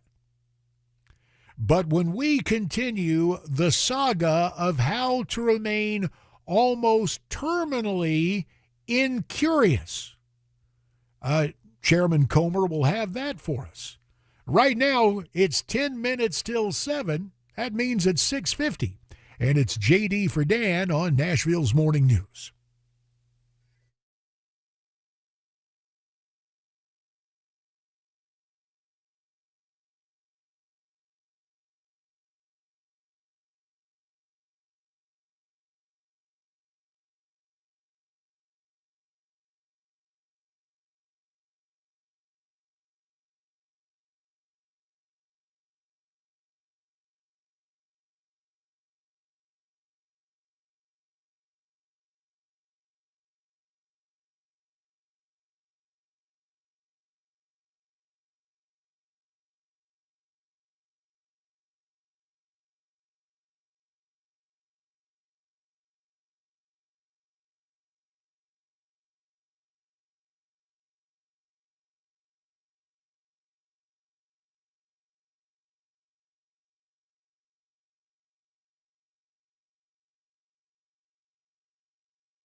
Another big holiday weekend upon us, and nearly 3 million Tennesseans are on the move. Still more questions than answers after that big immigration crisis meeting between the Biden administration and Mexico's president. And the Indiana man who survived nearly a week trapped inside his crashed pickup is speaking out for the first time. These stories and more at 7 on Super Talk 99.7 WTN. And Brother Ken Weaver will have those stories in a little more than 7 minutes' time. As, it's 8 minutes. Check that. We're coming up on 7 minutes before 7, or 6:53 Central Standard Time. Your standard Nashville morning. Well, no, it's not really your standard. It's a little bit of a departure today. JD in for Dan. Your calls invited and encouraged. 615-737-9986. 615-737-WWTN. Email for me, jd@moneyradio.com. Now, before the little update there from Brother Ken as to what we could expect in the news, when you are a conservative Republican representing fine folks in Washington, D.C., you come to understand relatively quickly that 9 times out of 10, the Washington Press Corps exists to protect the left and the Democrat Party. That's just the way it is. In fact, my old buddy, I didn't mean to go Joe Biden on you, but my pal's name, his dad had the best analysis. He said, each year, the largest in-kind contribution to the Democrat Party nationally comes from the Washington Press Corps. Treating them with kid gloves, ignoring stories. If you think back to the contortions that the press corps went through to talk about what turned out to be a patently false Russian collusion story involving Donald Trump. Well, it's almost as if the D.C. press corps, whenever Democrats get in trouble, they take on the persona of Chief O'Hara back on the old Batman TV series. Okay, move along. Nothing to see here. Nothing to see. Boy, that wasn't a stereotype for the 60s, was it? Chief O'Hara, an Irish cop? Ah, yes, the fun and campy days of Batman for TV with the late, great Adam West. Anyway, Congressman James Comer, Republican of Kentucky, chairman of the House Oversight Committee, just told us before the break that really the horrible stuff, the money's bad, the $20 million's bad, but old Joe Biden using pseudonyms to be in contact with family business associates. I don't know anything about my son's business. I don't have anything to do with it. That old Joe was in the know and basically communicating with Hunter's shady business associates. Now, Comer explained on Fox News that he said, well, okay, Politico, that publication seems to exist to say, hey, nothing here. It's no big deal. Well, let's let Chairman Comer address that, shall we? Take a listen to clip 4. The Politico, in their never-ending defense of Joe Biden, wrote a story when the White House turned over 14 of these emails, which didn't even amount to 0.5%, and said, oh, there's nothing here. These are junk emails. But what we learned from the indictment in California, several of those emails that Joe Biden used a pseudonym were used as evidence against Hunter Biden in his failure to pay taxes. So, well, there you have it. I mean, well, gosh, if it's good enough for the federal prosecutors out in California, why can't it be good enough for Politico and other partisan? Well, the answer is that Politico and other news outlets are partisan cheerleaders for the left. And rather than speaking truth to power, they figure that their highest and best use of their prominence is to cop a plea for old Joe. Now, this thing, it brings to mind when I was growing up, and yes,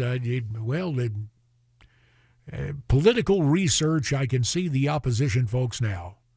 That J.D. Hayworth, I can see a mailing going out to social conservatives. J.D. Hayworth calls himself a social conservative, but he used to read National Lampoon magazine.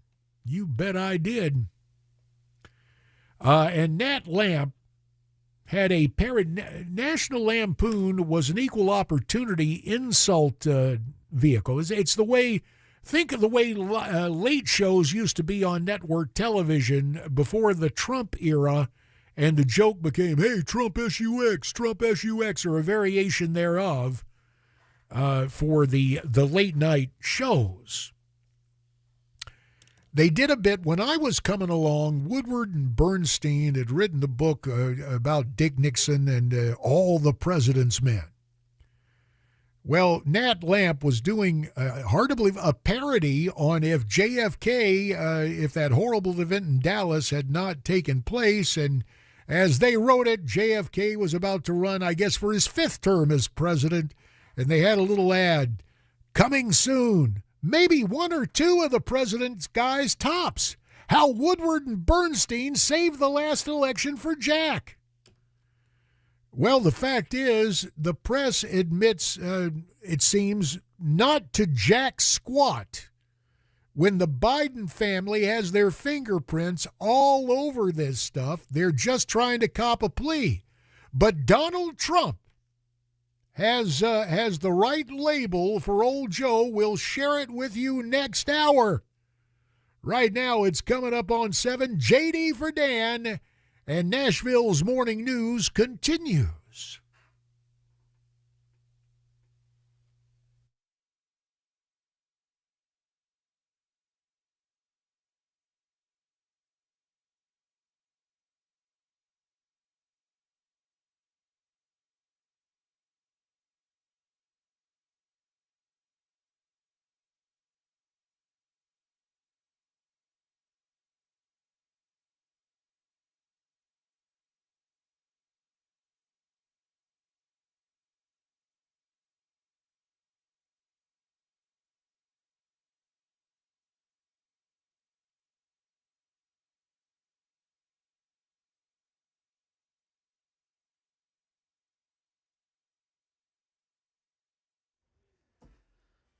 Seven o'clock on the dot. I'm Ken Weaver with your top story. Stefano DiPietro on when, not if, but when it's going to snow on some of us. Friday through the day and into Friday evening. This is not just going to be a snow event, but there will be some rain that ends up mixing into some spots as we work our way through the afternoon. More details during the full forecast and traffic in 5 minutes. Today will be one of the busiest travel days of the year. I know we've said that a lot for about the past month, but Channel 4's Joy Lynn Bukovac says an estimated 2.7 million Tennesseans will be driving 50 miles or more to their destination. And when you're out driving, keep in mind, even though TDOT has paused highway construction for the holidays, you still need to obey those construction zone speed limits. This is very important. Speeding through them could get you a ticket costing $250 to $500, even if there's not workers present. We're seeing the aftermath of flight delays in the South. Gio Benitez reports from Fort Lee, New Jersey. In the skies, another busy travel day expected.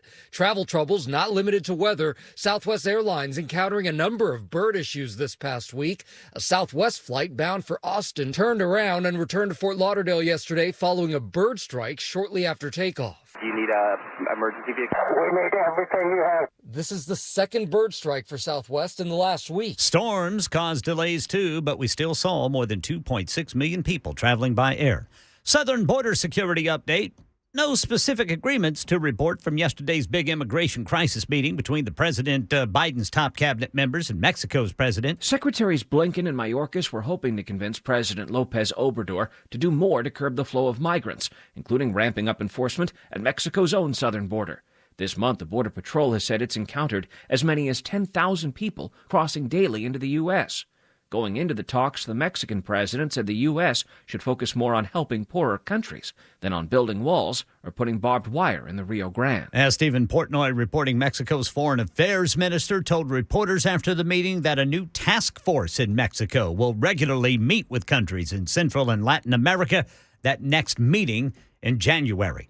The Indiana man who survived a nearly week trapped inside his crashed pickup is speaking out for the first time. 27-year-old Matt Rayam releasing a statement from the hospital in South Bend where he's recovering, saying no matter how tough things get, there is a light at the end of the tunnel, sometimes in the least expected ways. Authorities say Rayam, who lives near South Bend, survived for nearly a week in the cold in part by drinking rainwater after crashing his Dodge Ram pickup, which flipped into a creek. Matt's a very tough guy, and he has this adventurous spirit that drove him to want to survive. Mike Ortiz is a friend of Rayam's and also knows one of his rescuers, Mario Garcia of Hobart, who was scouting out places to fish with his son-in-law and instead reeled in a miracle. The pair discovered Rayam pinned in his truck, unable to reach his phone, beneath I-94 in Porter County. There was a touch of luck there, but it was definitely God that brought him to the right place. Rayam, who works as a welder, had his left leg amputated from the shin down, according to his union. His friends have now set up a GoFundMe to pay for his medical expenses.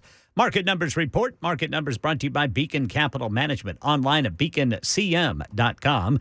Dow futures down 45. S&P is flat. NASDAQ up 43. That's the latest news. Traffic and weather next. I'm Ken Weaver, WTN News.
Well, good morning to you. 8 minutes past 7 Central Standard Time. Opted to rejoin the land of the living, did you? Well, we've been here a couple hours and getting things revved up for you on this Thursday, December 28th, 2023. Your ears do not deceive you. Tain't Dan Mandis. No, instead you've got the recovering congressman, J.D. Hayworth of Arizona, who began life as your North Carolina neighbor but ended up way out west, only in America, and only today through I would never criticize management for this opportunity. Through the beneficence of broadcast management at Super Talk 99.7, I am back behind the mic, and I will be here through tomorrow on Nashville's Morning News in case there is some sort of cataclysmic, just a thing you shouldn't say on the radio.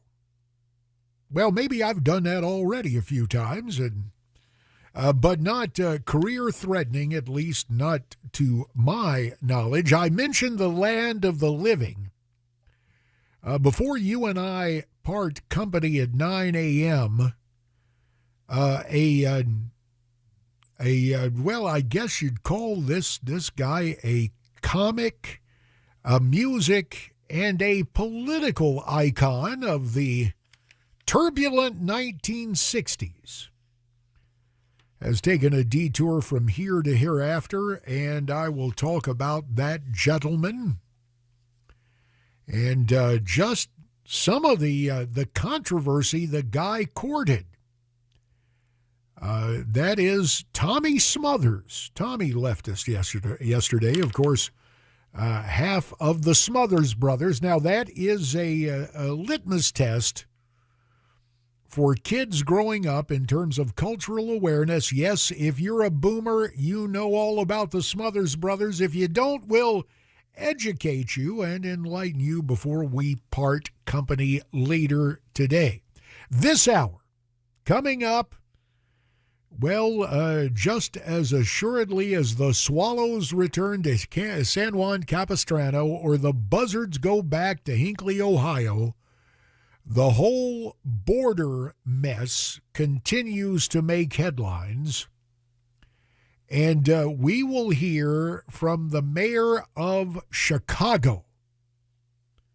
You see, this thing is so bad that arguably now, through planes, trains, and automobiles, but principally through the use of planes, arguably every state is now a border state. And certainly the major cities who thought initially they were virtue signaling are discovering just how tough things can be. And we will have a bit of that realization from Chicago Mayor Brandon Johnson, as I was told by Chicagoans upon Mr. Johnson's election. You thought Lori Lightfoot was bad? They asked. Just wait. Boy, howdy. Ain't that true?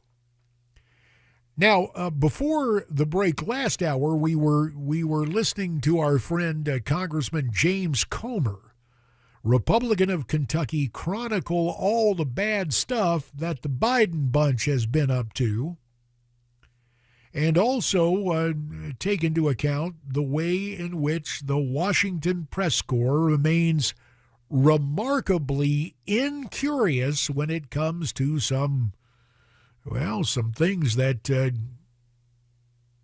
flat out crimes. But most of the press corps doesn't want a thing to do with it. Now, in politics, the key is how you explain an issue.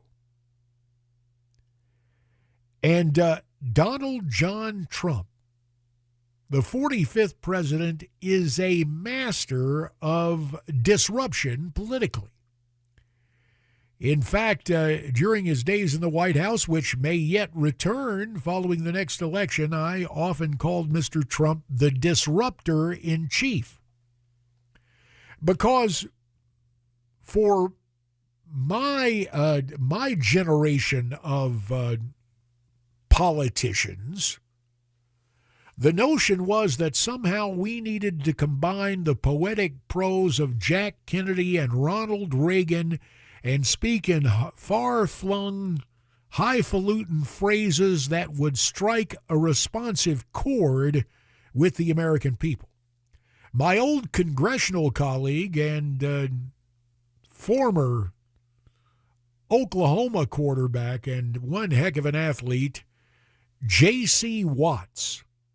J.C. Watts, when he took over the communications job as chairman of the House Republican Conference, he said there are two ways to deliver the same message.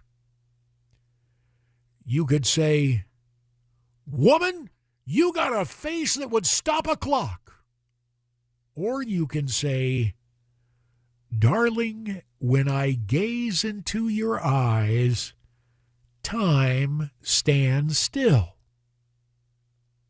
JC would say, now basically you're delivering the same message, but in a very different language. And of course, the notion was to always opt for the euphemism, because if you're a conservative, you don't want to be thought of as a bully. You don't want to be thought of as one of those guys who is mean. And boy, it finally worked on me out in Arizona. They decided to call me a bully.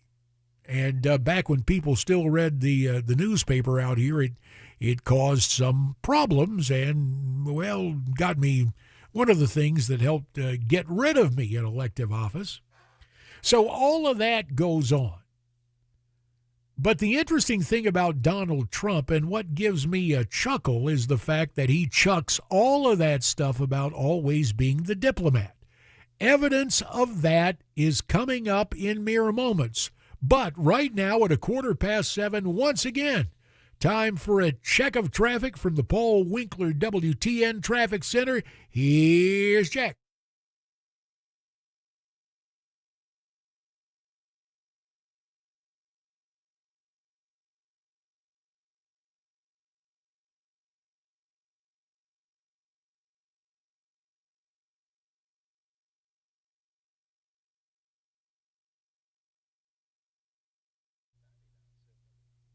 Thank you, Jack. Of course, we'll have you back as you just chronicled, and my apologies for any collision of verbiage going into that traffic report. No, Donald John Trump, as the disruptor-in-chief and also as a native New Yorker, has a gift for labeling and defining his opponents. And I want you to hear him. He was doing an interview. He was being interviewed by John Solomon, the guy, the investigative reporter, the conservative who you see show up in a variety of outlets. And I guess John's video franchise, Just the News, is now a part of Real America's Voice, one of the burgeoning conservative TV sites.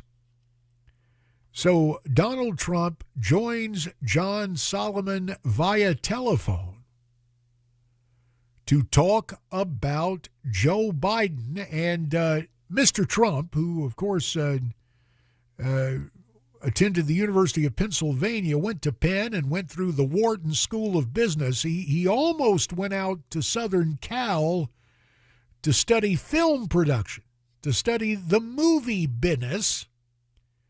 And Mr. Trump evokes memories of a Hollywood classic in defining his presumptive past opponent and his future opponent, currently ensconced at the White House as the world's largest assisted care center. Take a listen to Donald John Trump. This is clip 5. Don't even do anything about it. This president is incompetent. He has no clue, and he's probably a Manchurian candidate. Yes, probably a Manchurian candidate. You remember that flick? Frank Sinatra, it's a great film just in terms of cinematic history. And so Trump goes there. And Biden is, when you take a look at the Chi-Com money pouring into the Biden bunch, when you take a look at that balloon that was allowed to travel over sensitive military and security sites earlier this year, only shot down after it crossed the beaches of the Grand Strand in South Carolina. When you take a look at the interaction between Biden and China's Xi at that pre-Pan-Pacific one-on-one summit, that wasn't a summit. That was old Joe having an employee review. And so Trump, correctly in my view, and effectively calls old Joe Biden the Manchurian Candidate. Now, a few other thoughts. This can lead to a thought experiment about imagine Donald Trump placed into different situations in previous presidential campaigns. When we come back, I'll make good on that thought exercise and what portends that disruption will work again yet for Donald John Trump. 20 minutes past 7, JD for Dan, Nashville's Morning News will continue.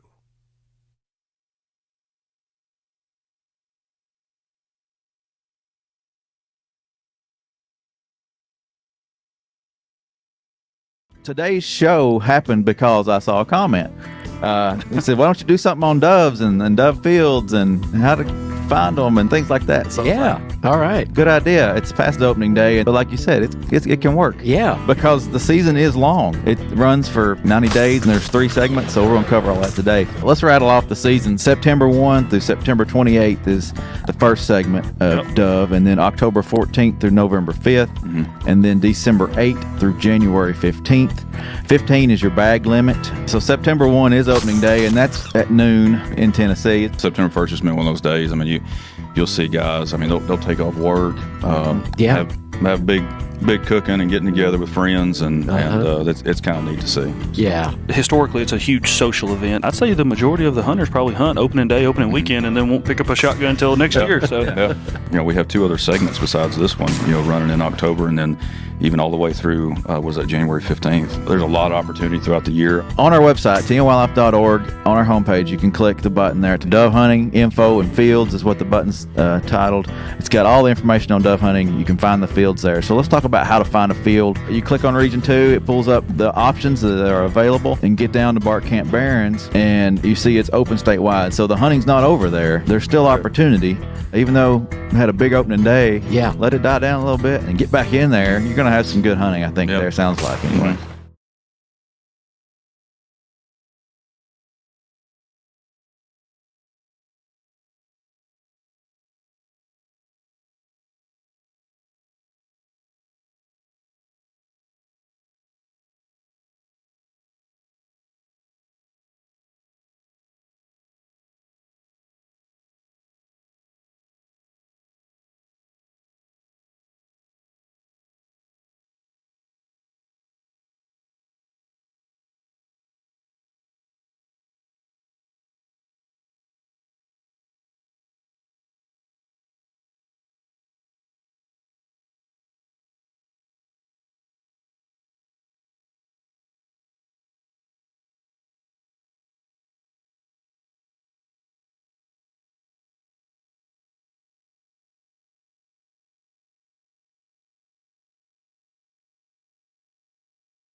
Still tracking the potential for snow. We'll do a bit of a deep dive on that. Quite a scare last night at one of the busiest places to shop and have fun in Nashville. Somebody thought they heard gunshots. Details coming up at 7:30 on Super Talk 99.7 WTN.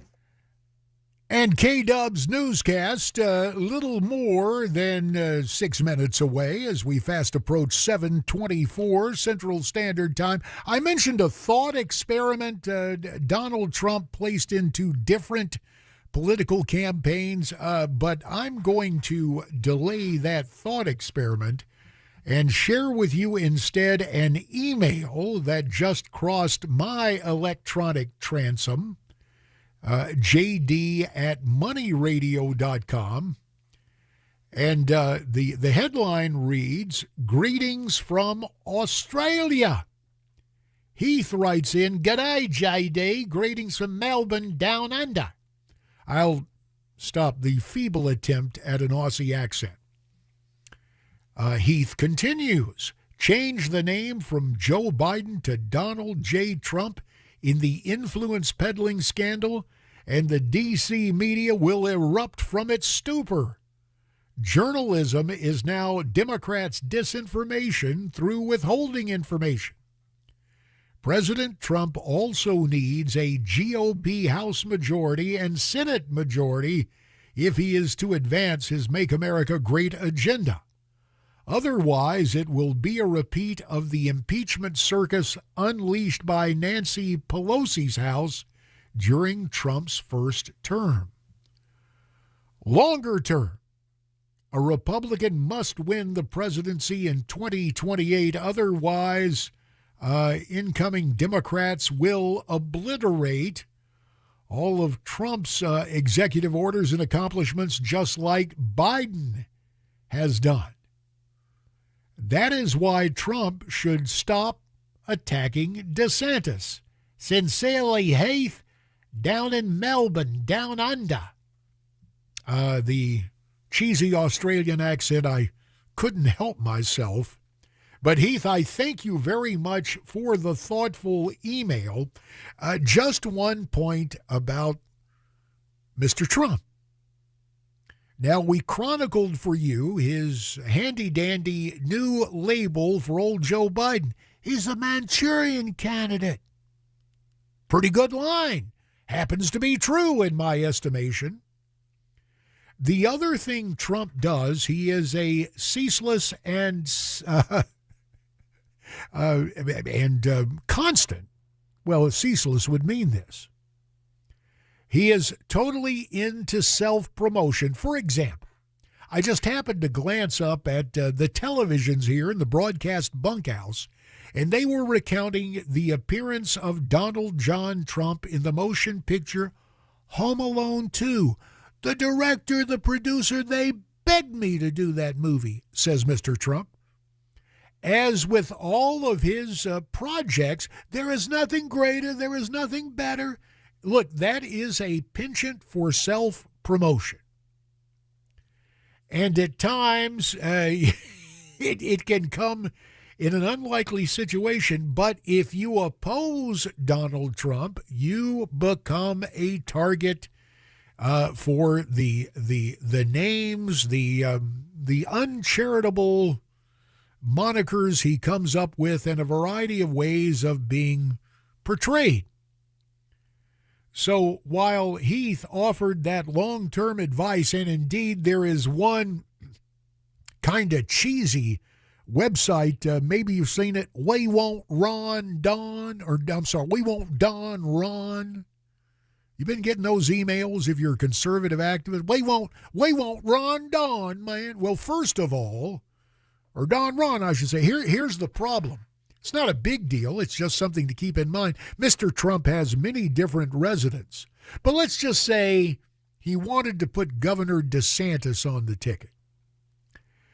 That means that Mr. Trump has to move his residency somewhere else, because one of the peculiarities of the constitutional status for running mates, as our methods of selecting presidential and vice presidential candidates have evolved, a presidential candidate and his running mate cannot be from the same state. That's why Dick Cheney had to go out to Wyoming, where he had served in Congress, and say, hey, I'm really a guy from Wyoming. Forget the fact I've been working down in Texas, because that's the constitutional muster we have to pass. But here is the thing. Mr. Trump's long term is only answered by satisfying the short term, which is, I got to be in charge. I was a great 45th president. I'll be even better 47th president, and so forth and so on, that I can tell you. So it is not in Mr. Trump's makeup to do anything conciliatory for Governor DeSantis or former Governor and Ambassador Nikki Haley or anyone who opposes him. It will fall to them instead to make nice with Mr. Trump. If present trends continue, it would appear that Mr. Trump will be the nominee of the Republican Party, and that's the dynamic at work. So I can appreciate the advice from down under, Heath, and I understand from whence it comes, literally and figuratively, but that just ain't Trump. When we come back, yes, it is the border, although so many people don't seem to understand what a border is supposed to be. That and more ahead. But right now, it is smack dab 7:30. Stand by for news. JD for Dan on Nashville's Morning News.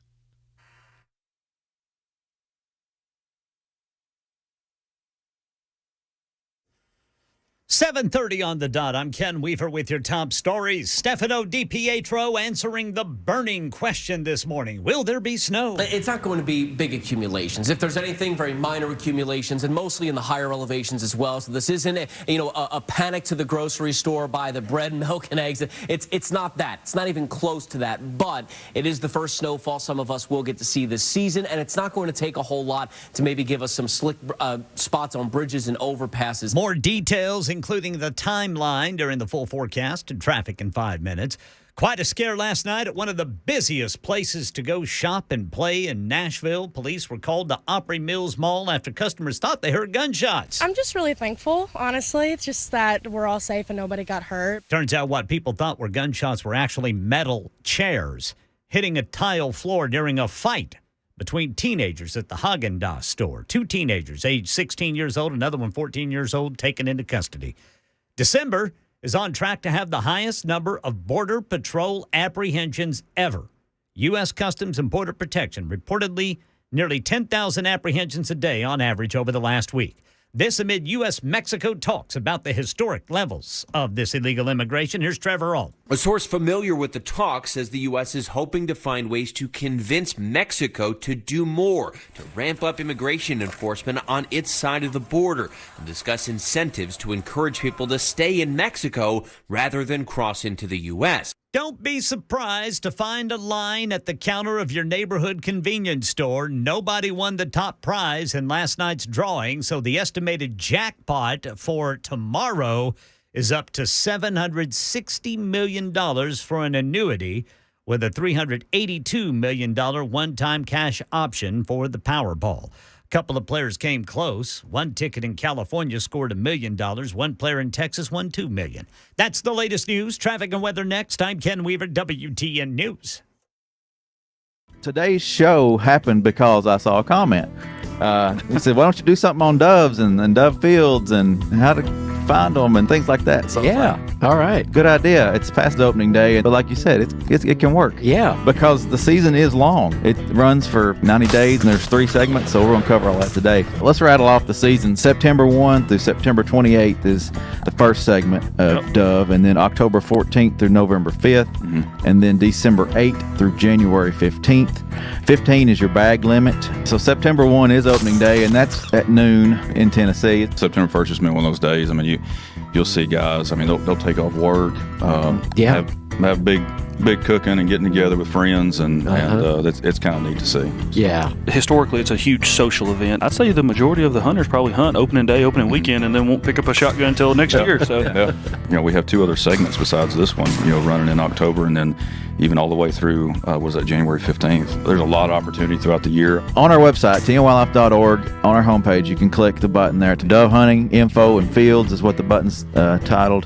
It's got all the information on dove hunting. You can find the fields there. So let's talk about how to find a field. You click on Region 2, it pulls up the options that are available, and get down to Bark Camp Barrens, and you see it's open statewide. So the hunting's not over there. There's still opportunity. Even though we had a big opening day, let it die down a little bit and get back in there. You're going to have some good hunting, I think, there, sounds like, anyway. Mm-hmm.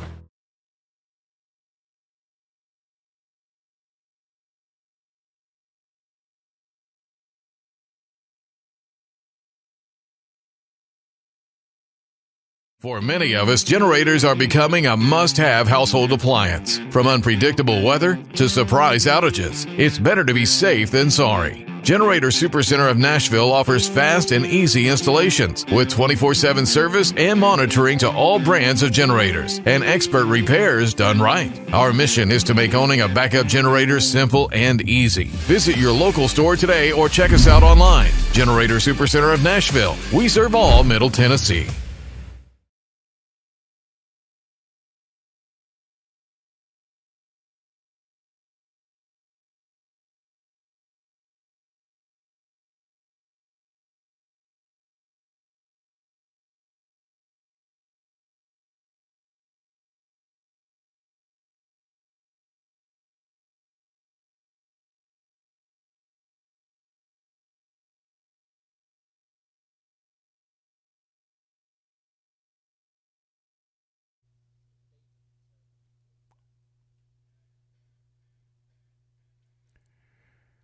"25 minutes away from 8, Nashville's Morning News, recovering United States Congressman J.D. Hayworth of Arizona, in for Dan Mandis. Your input, invited and encouraged. Call-in lines 615-737-9986, 615-737-WWTN, or should you care to email me, wherever you may be, including Australia, as we just heard, jd@moneyradio.com. That's jd@moneyradio.com. Brother Ken had some news that we all could use. Can you run over again? Can you detail for us again? Can you amplify for us again what's up for grabs in a certain national lottery drawing? What is happening there again? My ears perked up. Yes, sir. What is going to be? Could be long lines at your local stores, Brother JD, because the Powerball of 2023 had no jackpot winner Wednesday night. That means the last drawing of this year could net a possible winner almost $800 million. Now, that breaks down now with you got an annuity, or you can take the cash. Yeah. So I got my pen out here. I'm going to write down these numbers. All right. Because I got to alert Miss Mary and all of them over to the Hayworth Hacienda. So what is it now? What is it going to come out to? So it's going to come out to almost $800 million. Basically $760 million, or a cash value. You could take it all in a lump sum of $382.5 million. Now, you'd have the option to receive the jackpot in increments of 30 payments over 29 years, or that one-time lump sum. Well, that lump sum, if we're going by the polling from the post-boomer generations, Frank Luntz, the omnipresent Washington pollster, who was a younger man before he grew his beard, bore an uncanny resemblance to the ventriloquist dummy Chucky from those movies. When we were working with Frank, I'd go, there's something about this guy. Then it hit me. The guy looked just like Chucky. Well, Frank did a poll when we first went to Congress, and post-boomers, they believed more in life on other planets than them seeing as retirees Social Security benefits. So there's a point, the voice of the people, even for subsequent generations, may apply here, given this ditch that the Biden bunch has put us in. Maybe it's better just to go ahead and take half that dough, and take your chances. Put it in the mattress, whatever. Yeah, some jars. I'm thinking that I could probably get by. Now Miss Mary, she does have an eye for a sale, but she also has the proverbial champagne taste on a beer budget. But I think even the lovely Miss Mary might be able to get by on $382.5 million of cold, hard American cash. I'll tell you what, Brother JD, that would buy me a whole bunch of bananas and Duke's mayonnaise. Yes, this refers back. We were talking earlier today, and now that you, dear listener, have joined the land of the living, maybe you want to weigh in on this. The Southern delicacy that I was introduced to growing up as a North Carolinian seems it was a staple for one of my friends. What prompted this? Yesterday's Duke's Mayo Bowl. Would you eat? This is what my pals used to have, and it would stump me, and I would say, gee, I'd prefer peanut butter. But moms in our neighborhood would take white bread, mayonnaise, and slice up bananas. And it still grosses me out. But Kenny, as you just heard, after that, I planted that bee in his bonnet, round about 3 hours and 20 minutes ago, and he just can't let it go. So that's our question for you today, just voice of the people. Have you eaten these things? But would you have an affinity for nanner and mayonnaise and nanner sandwiches on white bread? Ken has made it very clear. I'm going to try it. All right, Bud. Now, I have the affinity for the money right here. I don't need the mayonnaise and nanners. I want that cold hard cash. That's right. I do too. The other thing about that, this does portend a little glimpse into politics and public policy. Because really what this device is, it is the greatest form of, genuine voluntary taxation there is. Yeah. Now it's true. You can dispute the origins, and boy, I've had people write me big letters about the 16th Amendment. It's not constitutional. Well, yeah, you want to try to defy it, you're going to end up in the slammer. But rather than, and still with that compulsory direct taxation of personal income made possible by the 16th Amendment to our Constitution, I believe reviewed by the courts the way it passed constitutional muster back in the day, it's designed to be temporary. But still, most Americans, we don't like it, but we electively pay that tax. That's a big chunk of change. But this kind of tax, now this is something, son, people are lining up. Yeah. Because what it portends for the future. In fact, and just a little piece of history that maybe only I would know, is the time to brag now, as the first Arizona named to the powerful Ways and Means Committee, the committee that has as its jurisdiction the tax code and how we're going to pay taxes and all of that. My old buddy Newt Gingrich came out to Arizona to speak at a luncheon of the Goldwater Institute. And Newt posited that day, it was always interesting, Newt would come up with these ideas. And I guess flying in that day, one of these huge lottery payoffs was in the news. And Newt gets up at that luncheon. I make the serious policy proposal that we have a national lottery. In other words, hey, here's a way we can pay off the debt. We gonna give you a huge chunk of change. It would get rid of any personal debt you might owe, and well, then some for the foreseeable future, you see. But the other thing is, it would generate gazillions in voluntary taxation. People forking over their dough, thinking that Uncle Sam's lottery, now that's going to be big bucks. So like a lot of Newt's ideas, it sounds pretty good. It's never come to fruition. But we're getting another glimpse, as you offered in your award-winning newscast, and you've amplified for us right now, in addition to a side note on culinary preferences of Nanner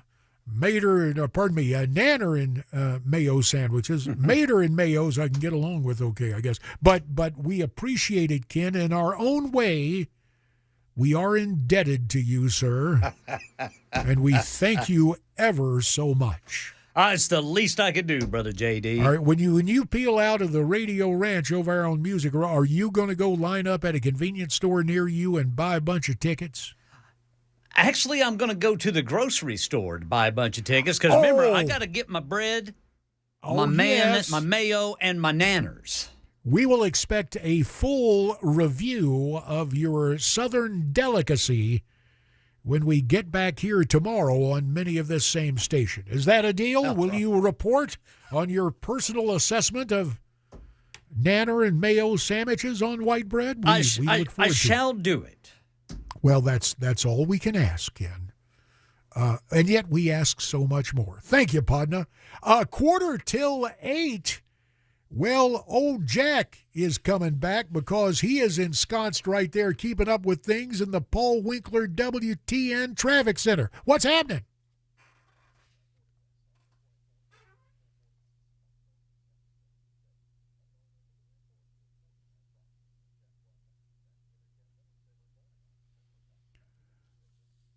Thank you, Jack Womack. We will have you back, as you mentioned, once every 10 minutes. Yeah, that whole thing about winning a huge lottery payoff, Powerball and you, the intrigue that the ticket you buy or the tickets you buy, that somehow, some way, you will defy the odds and pull that off. Well, it is enticing, is it not? Or is it just another waste of time? 615-737-9986, 615-737-WWTN. Now, I promised you some border talk. And, man, the folks who are just lining up to come over our, well, what is basically an erased southern border in my home state and elsewhere here in the great Southwest, all along what used to be called the southern border, the people are coming in, and the Border Patrol's mission has changed. It's not to stop it. No, it's to process all these people. And as Ken mentioned, you had the Secretary of State, Tony Blinken, of the firm Winken, Blinken, and Nod, and the thoroughly reprehensible, and we really ought to rename his job Secretary of Homeland Insecurity, Alejandro Mayorkas. They were down Mexico way yesterday visiting with AMLO. That is the acronym for the name of López Obrador, the current El Presidente de Mexico. Now, what's at stake? Well, here's how important it is to the American left. The New York Times has sent writers down not to talk about the national security threat. Natalie Kitroff of the New York Times wrote this breathless account, and she wants us to know that all these single men of military age, some of whom have been spotted toting their own rifles, Well, we just don't understand. Ms. Kitroff writes, Dateline, a migrant encampment near Sassabee, Arizona, had a remote spot in the Arizona desert near a hole in the border wall. Dozens of migrants huddled over wood fires.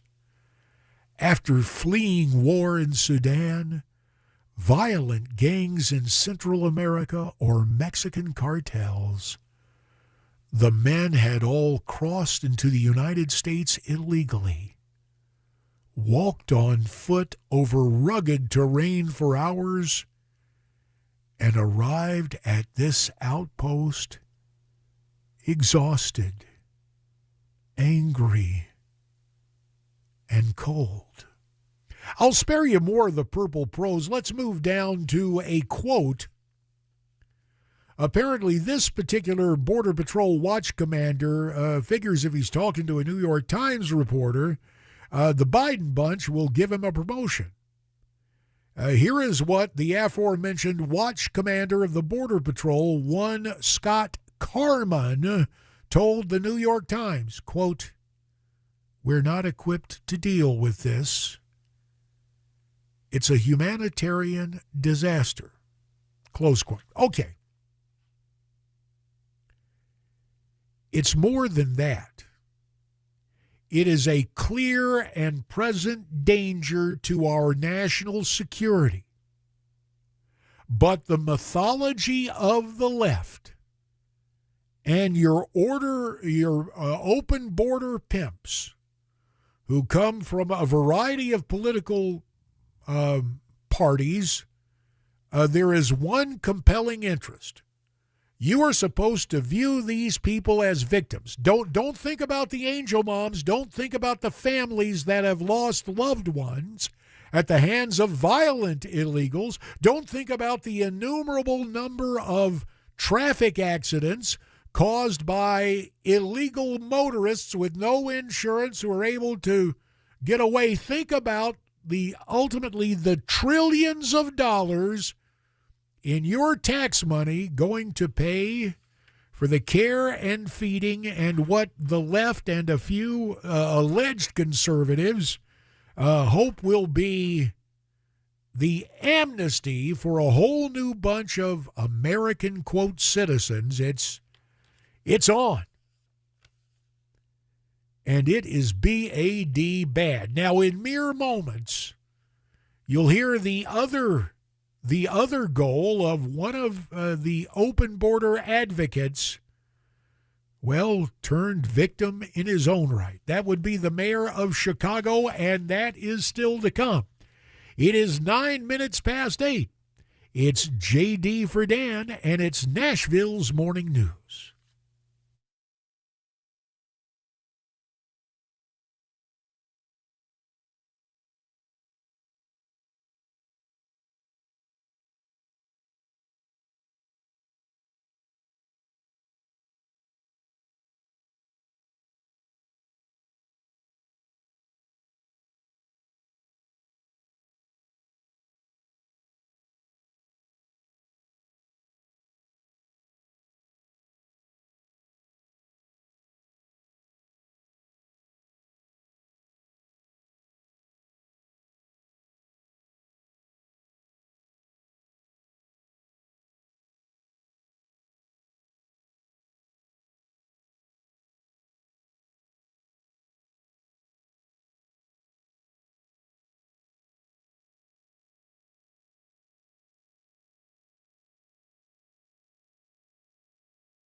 Hi, I'm Paul Winkler. Have you ever thought about why we invest in the stock market?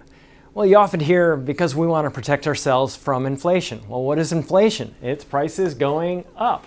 Who's raising prices? Companies. What do you own when you own stocks? you own the companies raising prices. So it helps protect us from that. The other thing is this. Think about the most successful people you know. They're typically business owners. And you get to be a business owner when you invest in the stock market. Now, if we think about the stock market, a lot of people worry about, well, what if the stock market drops and it never comes back? Well, this is another thing that I like to explain to people. If the stock market goes down and it never comes back, what does that mean? That means that earnings went down and they never came back up again. So earnings went down. If earnings go down, what else goes down? Taxes go down. If taxes go away, what else goes away? The government goes away. If the government goes away, the FDIC goes away. So think about it. Everything is built on the stock market. That's why I don't ever worry about the stock market going down. Everybody has the same goal in mind when stocks go down. Get it to come back up, because we got to get earnings to come back up. Now, you have two things at your control to get earnings to come back up. One is sales. We can change what we're selling or sell more of whatever we have if we can. And if we can't do that, we can reduce our expenses. And that's exactly what companies do. You'll notice that they lay off people when things get bad, and hence that is why the stock market has recovered from every downturn throughout all of history. Now, if you want to learn more about our approach to investing and financial planning, go to paulwinkler.com and set up a free 15-minute phone call, or call 615-851-1950.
It's when, not if, there will be snow for some in Middle Tennessee. Panic at one of Nashville's most popular places to shop and play.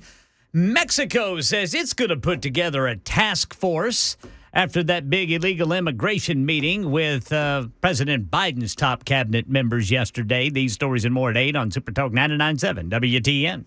Thank you, Brother Ken, and Ken's incisive and insightful newscast less than 4 minutes away, 7:56 Central Standard Time right now. Quick check of the electronic mailbag, JD at moneyradio.com. Matthew checks in. Yeah, JD, winning the lottery is a sound financial plan. Just as playing all of those casinos that I passed while driving out west recently. Point well taken, Matthew. Also checking in, Larry A. Hi, JD. Yes and yes. He even billboarded this. Mayberry kid, Larry A. Yes to Dukes and Nanner sandwich. Not to Nukes, but to Duke's Mayo. And Larry says, yes and yes, I love Duke's mayonnaise, white bread nanner sandwich. Grew up in Mount Airy, North Carolina. The real life Mayberry, because Mount Airy was Andy Griffith's hometown. I'm 71, veteran, not enlisted, not drafted into the U.S. Army way back in 1971. Well, Larry A., thank you for your service, and yes, sir, you enjoy your Dukes and Nanner sandwich on white bread in freedom. As promised, the mayor of Chicago weighs in on the illegal situation confronting his city. Here is an appeal to Joe Biden. You and I get to hear it as well. This is Chicago Mayor Brandon Johnson, clip 6. To meet this demand, but we have reached a critical point in this mission that absent real significant intervention immediately, our local economies are not designed and built to respond to this type of crisis. All right, we got you. In other words, more money, more money, more money. Well, you should have thought about that before all the virtue signaling saying, yes, Chicago is a sanctuary city. Bring those people in. It happened in Chicago, New York, and heck, L.A.'s been gone a long time. We're going to make ourselves scarce here, and we will have the news when we come back. Another Chicagoan with a straightaway idea on how to end the border crisis, and we note the passing of a comic and political icon. All that's ahead. It's JD for Dan, Nashville's Morning News Final Hour, coming up.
Eight o'clock on the dot. I'm Ken Weaver with your top stories. Here's Stefano DiPietro on the potential for snow we've been telling you about. There will be, but it's not going to accumulate in a lot of areas. The main areas of concern are going to be the higher elevations of the Cumberland Plateau. A lot of areas aren't going to see much more than some passing flurries or a brief snow shower. I mean, some of us are not even going to get a dusting out of this. And actually, some areas will see some rain mix in. Yeah, we'll get you more details during the full forecast and traffic in 5 minutes. Quite a scare last night at one of the busiest places in Nashville. Police called the Opry Mills Mall after customers thought they heard gunshots. Channel 4's Danielle Jackson says police were called. The place was evacuated. Shoppers like Eric Warner says he was in Sephora with his daughters at the time. I didn't hear any gunshots. I didn't feel, but there were a lot of people that were obviously very anxious. He praised the employees for handling the situation well. They took everybody into a safe place. They handed out cookies and water to young children. 3 teens were arrested for disorderly conduct. Yeah, it turns out what people thought were gunshots were actually metal chairs hitting the tile floor during a fight between those teenagers at the Haagen-Dazs store. 2 of those teenagers arrested, 16 years old, the other one 14 years old.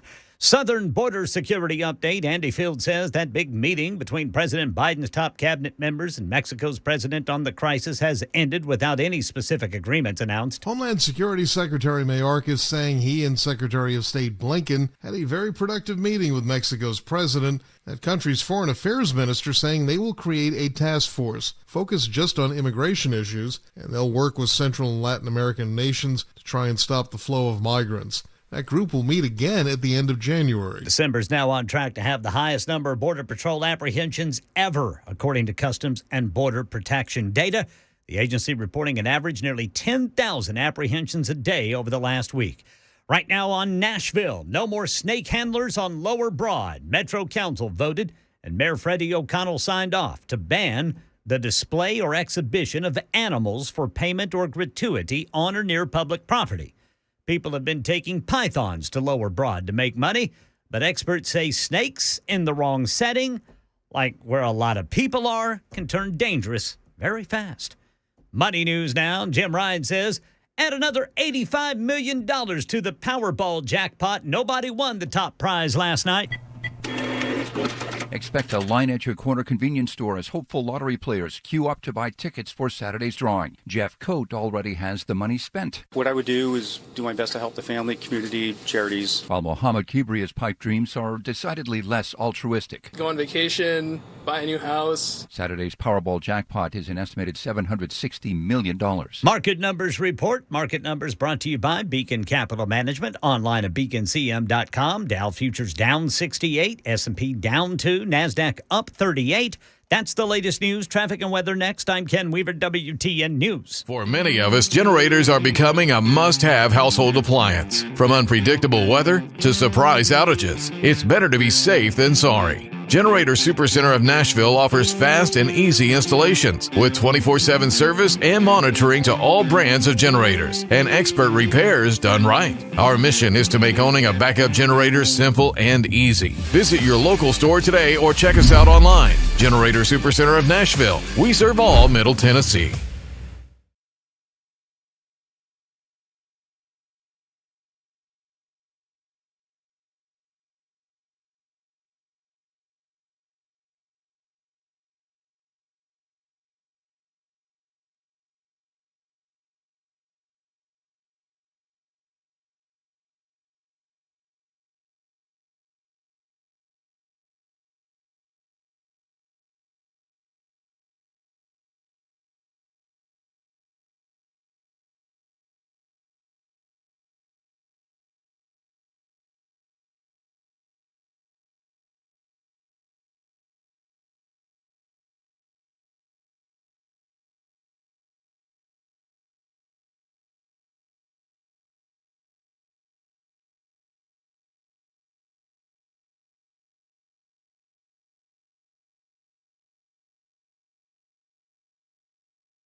And good morning to you. The fourth and final hour of Nashville's morning news as we fast approach 7 minutes past the hour of 8 a.m.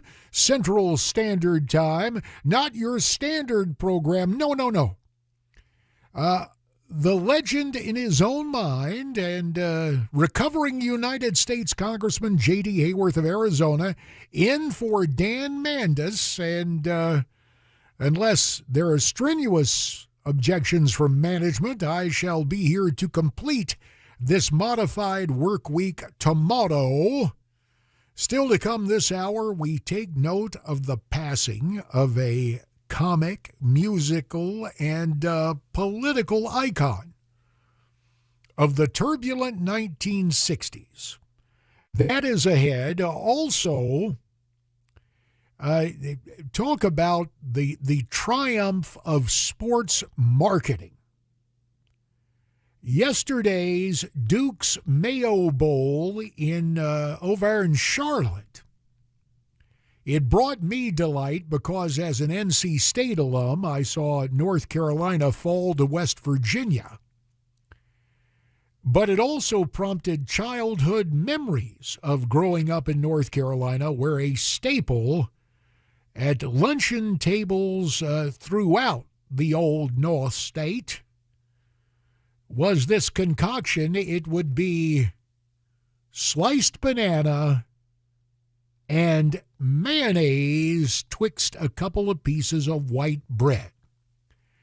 Not exactly my cup of tea, and a real challenge. You remember, your folks give you that home training, teach you manners. Now, if you're somewhere, at least try something. And I was over at one of my friends' houses, and his mama fixed up that mayo and nanner sandwich, and thank you so much, I'd prefer peanut butter. Boy, I thought my pal's mama was going to slap the taste out of my mouth. She just kind of huffed and puffed and got me some peanut butter. At any rate, you continue to weigh in via email, jd@moneyradio.com, jd@moneyradio.com. LaWanda has this remembrance, not exactly of a mayo and nanner sandwich, but it is still both poignant and interesting. LaWanda writes, my late husband rolled his banana in sugar, cut it in half, and put it on a slice of bread with peanut butter, then topped that with another slice of bread spread with Miracle Whip. He hated mayo, but he loved those sandwiches, remembers LaWanda. And of course, we would point out that as our friends at Kraft would say, Miracle Whip is not mayo. So anyway, we've got that going. Wow, how nice, John. Encouraging words and as befits my adopted Arizona home. Encouraging words are like water on the desert, always welcome. And John A. proffers this. He even uses a formal salutation. And just so you know, the inside in Washington, this is the way staffers are supposed to refer to members of Congress, not by their title, but when they're all together, they simply, well, John used Mr. Hayworth. You do a great radio show. I am always pleased when you are filling in for Dan Mandis. Keep up the good work and Happy New Year. Brother John over in Erin, Tennessee. John, please call me JD, and thank you. Sincerely, thank you for the kind words. The border crisis, it's really bad in the place I call home now. Every border state, the border is being erased. And most disturbingly, the people coming across are predominantly single men of military age. So what I've been calling for the better part of 2 decades is absolutely an invasion. Now, before the break at the top of the hour, I offered you the comments of Chicago's new mayor, Brandon Johnson, a mayor, as my Chicago pal said, JD, if you think Lori Lightfoot was bad, just get a load of BJ. And here's BJ on the job. We played it for you earlier, but knowing that radio is a medium where you come and go take care of different things, it bears repeating. Here is Mayor Brandon Johnson, the city of broad shoulders, saying, we need you, Joe Biden, and your deep pockets for what we confront Take a listen to cut 6. To meet this demand, but we have reached a critical point in this mission that absent real significant intervention immediately, our local economies are not designed and built to respond to this type of crisis. Well, a point well taken, Mr. Mayor, but forgive me for pointing out the obvious. It ain't only the Chicago economy. The country is not built to deal with this, especially as it has been foisted upon us by presidents of both parties over the better part of the last 4 decades. It is very disturbing. And that is just making it as euphemistic and as diplomatic as possible. It is disturbing. It's also national suicide, economic suicide, and why on earth we continue to accelerate the demise of the U.S. of A. is beyond me. So Mayor Johnson of Chicago says there's just we need more money. We're just not equipped to deal with this.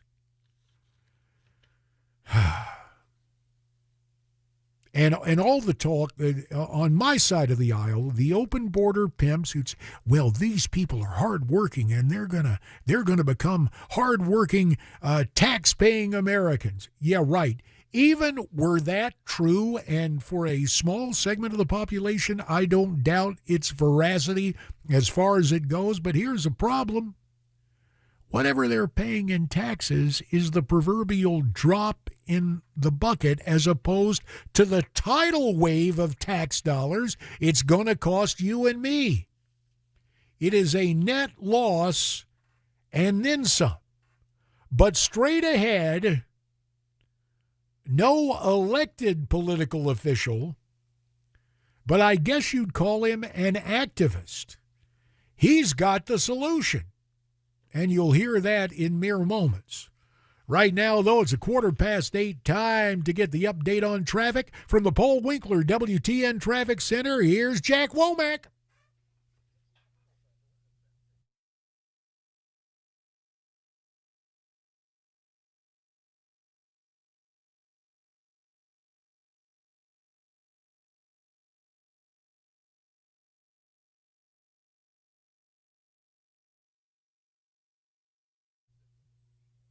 Thank you, Jack. We'll get an update when you come back, as you mentioned, in a mere 10 minutes' time. Continuing now, 16 minutes past 8. And this happened about, it was last week. Last week during the business week leading up to all the Christmas celebrations we enjoyed over the weekend. Now, we just heard a minute ago replayed the mayor of Chicago with his video appeal to Joe Biden about how Chicago needs financial help, how the city is just not prepared to deal with this crisis of the illegal invasion.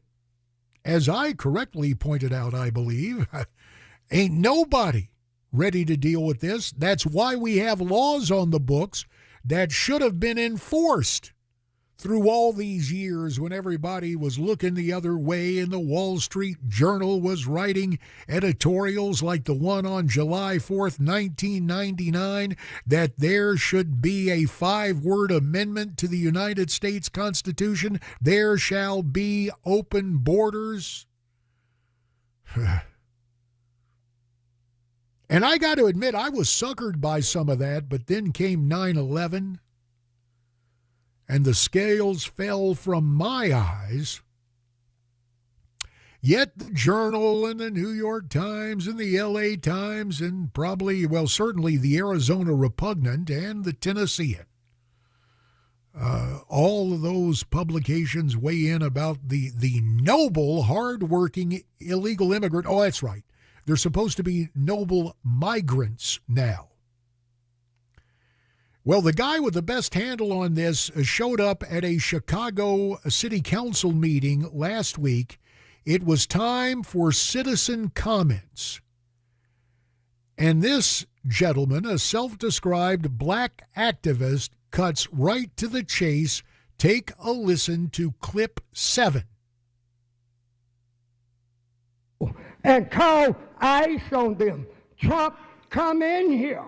Clean this mess up. The most corrupt city in the United States is the city of Chicago. And that's not my... Thank you, Mr. Oh, I wish we could have heard that in. Do we still have it there? Can we replay it? Because the juxtaposition of the open mic time for public comment, the heartfelt and I think accurate analysis from this resident of Chicago, and then the counterpoint from the councilman trying to politely, for Chicago, cut him off. Let's re-rack it because I think the contrast is, well, comedy gold. Can we re-rack and listen again to cut 7? Advocating for black people. And call ICE on them. Trump, come in here. Clean this mess up.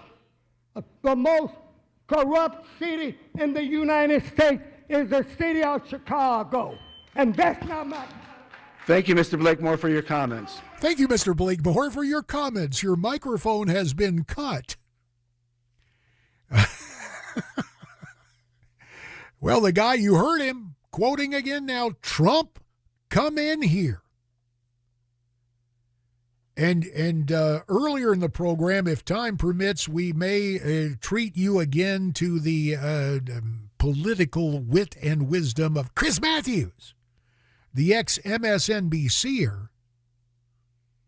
But the polls are reflecting a change in the black community nationwide and, yes, even in the inner city of Cook County, Chicago, Illinois, typified by that gentleman. It's 20 minutes past 8. It's J.D. for Dan, and Nashville's Morning News continues.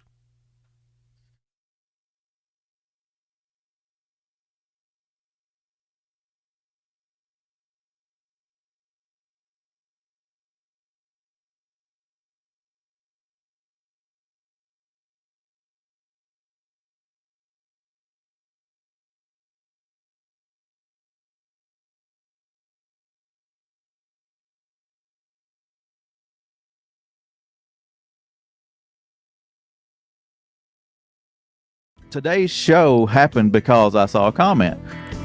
He said, "Why don't you do something on doves and dove fields and how to find them and things like that?" So yeah, all right, good idea. It's past opening day, but like you said, it can work. Yeah, because the season is long. It runs for 90 days, and there's 3 segments, so we're going to cover all that today. Let's rattle off the season. September 1 through September 28th is the first segment of Dove, and then October 14th through November 5th, and then December 8th through January 15th. 15 is your bag limit. So September 1 is opening day, and that's at noon in Tennessee. September 1st has been one of those days. I mean, you'll see guys. I mean, they'll take off work. Have big cooking and getting together with friends, and it's kind of neat to see. Yeah. Historically, it's a huge social event. I'd say the majority of the hunters probably hunt opening day, opening weekend, and then won't pick up a shotgun until next year. So, we have 2 other segments besides this one. Running in October, and then even all the way through was that January 15th. There's a lot of opportunity throughout the year. On our website, tnwildlife.org, on our homepage, you can click the button there to dove hunting info and fields is what the button's titled. It's got all the information on dove hunting. You can find the fields there. So let's talk about how to find a field. You click on Region 2, it pulls up the options that are available, and get down to Bark Camp Barrens, and you see it's open statewide. So the hunting's not over there. There's still opportunity. Even though we had a big opening day, let it die down a little bit and get back in there. You're going to have some good hunting, I think, there, sounds like, anyway.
A woman who murdered her mother after claiming years of abuse, which became the subject of an award-winning TV series, is a free woman this morning.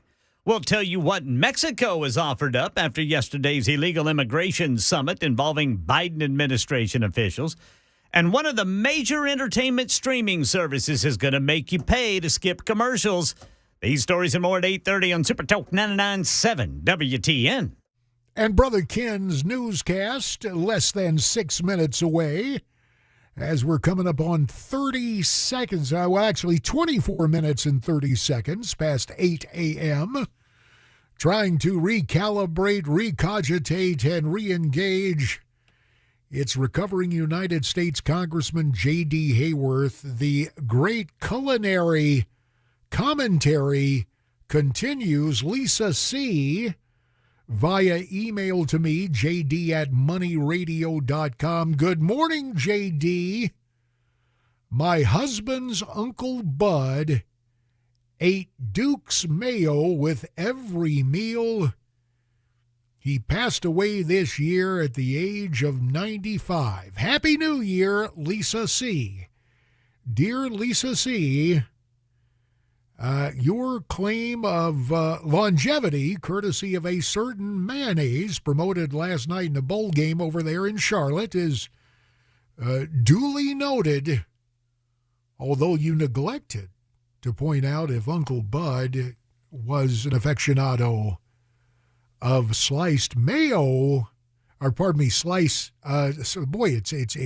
been a long show, an aficionado of sliced banana and mayo on white bread. Perhaps you'll want to address it, but we'll take as your testimony the fact that Uncle Bud lived to be 95. God bless him, rest his soul. Now also, Chris B. checks in. JD, I'm a Tennessee boy through and through. I'm a Miracle Whip guy myself. That mayo and banana sandwich sounds nasty. Chris B., you may be from Tennessee. I was born and reared in NC before getting way out to AZ.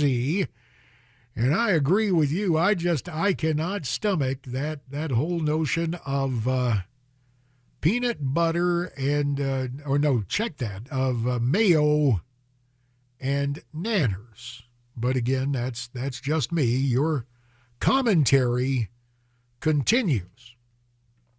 A couple of other notes. My love of my alma mater compels me to point out that later today, my NC State Wolfpack will take on the Wildcats of Kansas State. Now, have you heard about the name of this game? It's the Pop-Tarts Bowl. And apparently now with Pop-Tarts sponsoring this game down in Florida, there will be consumption. Apparently the bowl trophy will be festooned with different flavored Pop-Tarts for the winning coach and team, which I sincerely hope will be the Wolfpack of NC State, to enjoy. Now, just one other note, and there were a few other bowl games yesterday. We got stuck on the Duke's Mayo Bowl for culinary reasons, but I thought last night, especially with where college football is headed, it was interesting to see old-style football. I'll explain that in a minute. Way out in California, in the Holiday Bowl in San Diego, where the Trojans of Southern Cal beat up on Mitch McConnell's 16th-ranked Laurel Cardinal. Mitch went to school over at the Ville. The final 42-28, but what made the game with California being so whacked out? It's interesting that their quarterback last night, no, not last year's Heisman Trophy winner, all these guys getting ready to go pro and sitting out, or some guys headed for this transfer portal, which has become the real-life means to engage in, well, not science fiction, but, well, it's kind of like the whole transporter on Star Trek, beaming these kids to different schools. But at the helm for Southern Cal last night, a quarterback with a name that will make for a great broadcaster, Miller Moss. Miller Moss, not a bonus baby, a guy, a lifelong Trojan fan. He threw 6 touchdown passes as the Trojans beat the Cardinals. And I'm sorry for you Louisville fans within earshot, but I felt compelled to report that. So there actually is a good word for California in this broadcast, at least for the Trojans of Southern Cal and the way they performed last night in the Holiday Bowl. Most of the time, California is on holiday from reality, and in mere moments, I will give you yet another example with legislation that takes effect on New Year's Day. Wait till you hear this one, and you will in mere moments. But right now, got to make way for news. 8:30, JD for Dan on Nashville's Morning News. News time. Brother Kenny, where are you?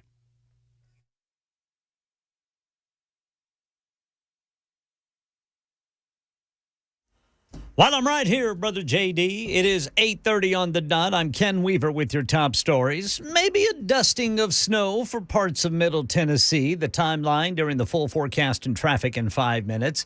Gypsy Rose Blanchard, the Missouri woman sent to prison for the murder of her mother in a case that inspired a TV series, has been released from prison. She claimed her mother made her believe she suffered from leukemia, muscular dystrophy, vision and hearing impairment, seizures, and used a wheelchair, a feeding tube, and underwent multiple surgeries that were later deemed to be unnecessary. The case garnered national headlines and was even made into a streaming series on Hulu in 2019.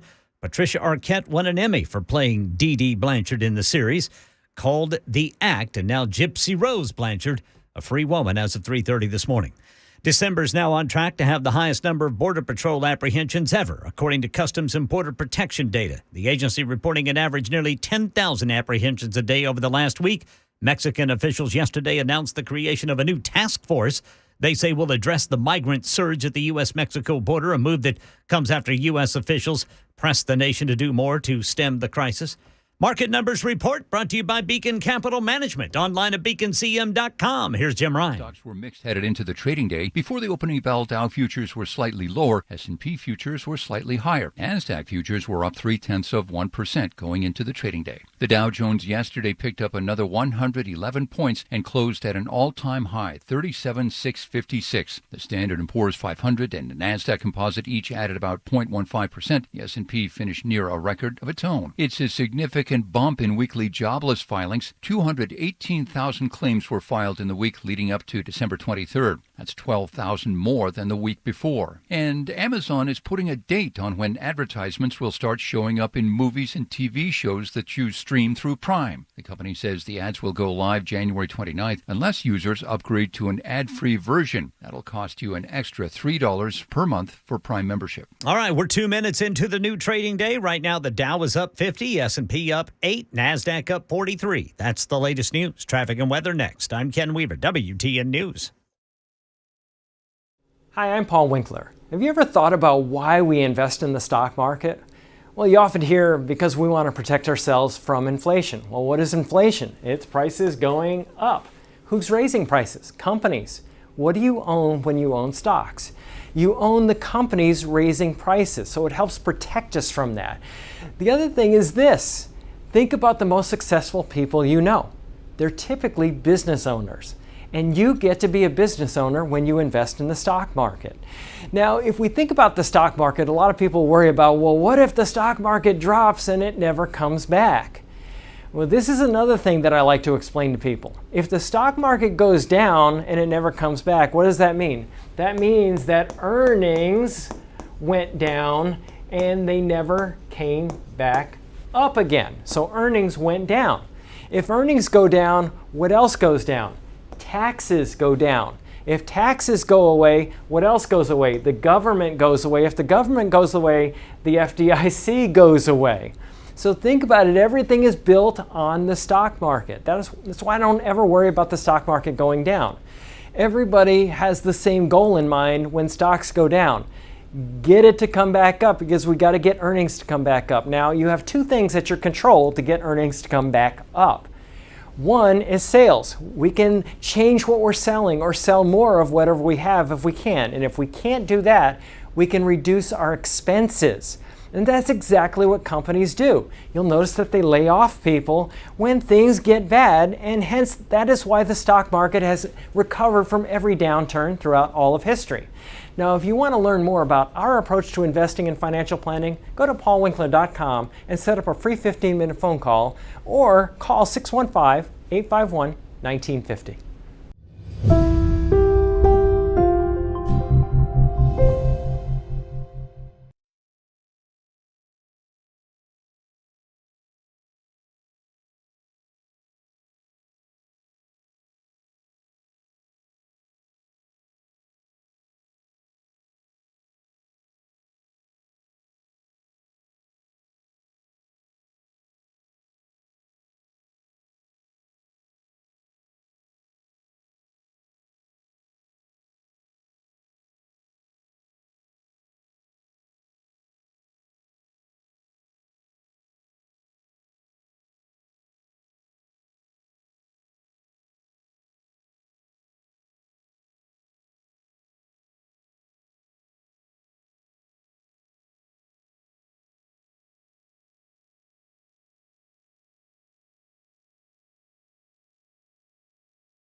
"23 minutes before 9, and that'll be the time we cut out of here on Nashville's Morning News. Recovering United States Congressman J.D. Hayworth in for the ever-popular Dan Mandis.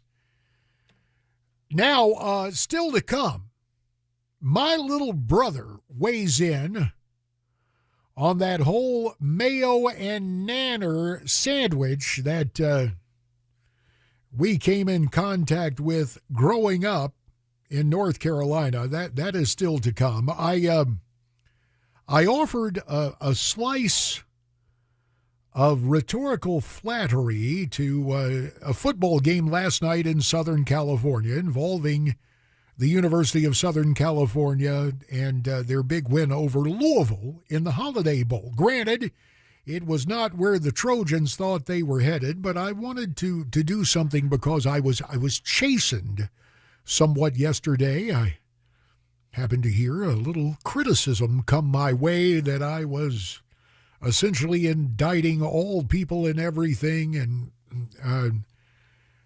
turning into I guess it's age appropriate in my demographic. The kind of guy who sits on the porch and yells, "Hey kids, get off my lawn," which is pretty interesting out in Arizona because our yards in the desert Southwest are what they call xeriscape. Tain't no front lawn to yell at kids about. So chastened that I am, I wanted to balance some of the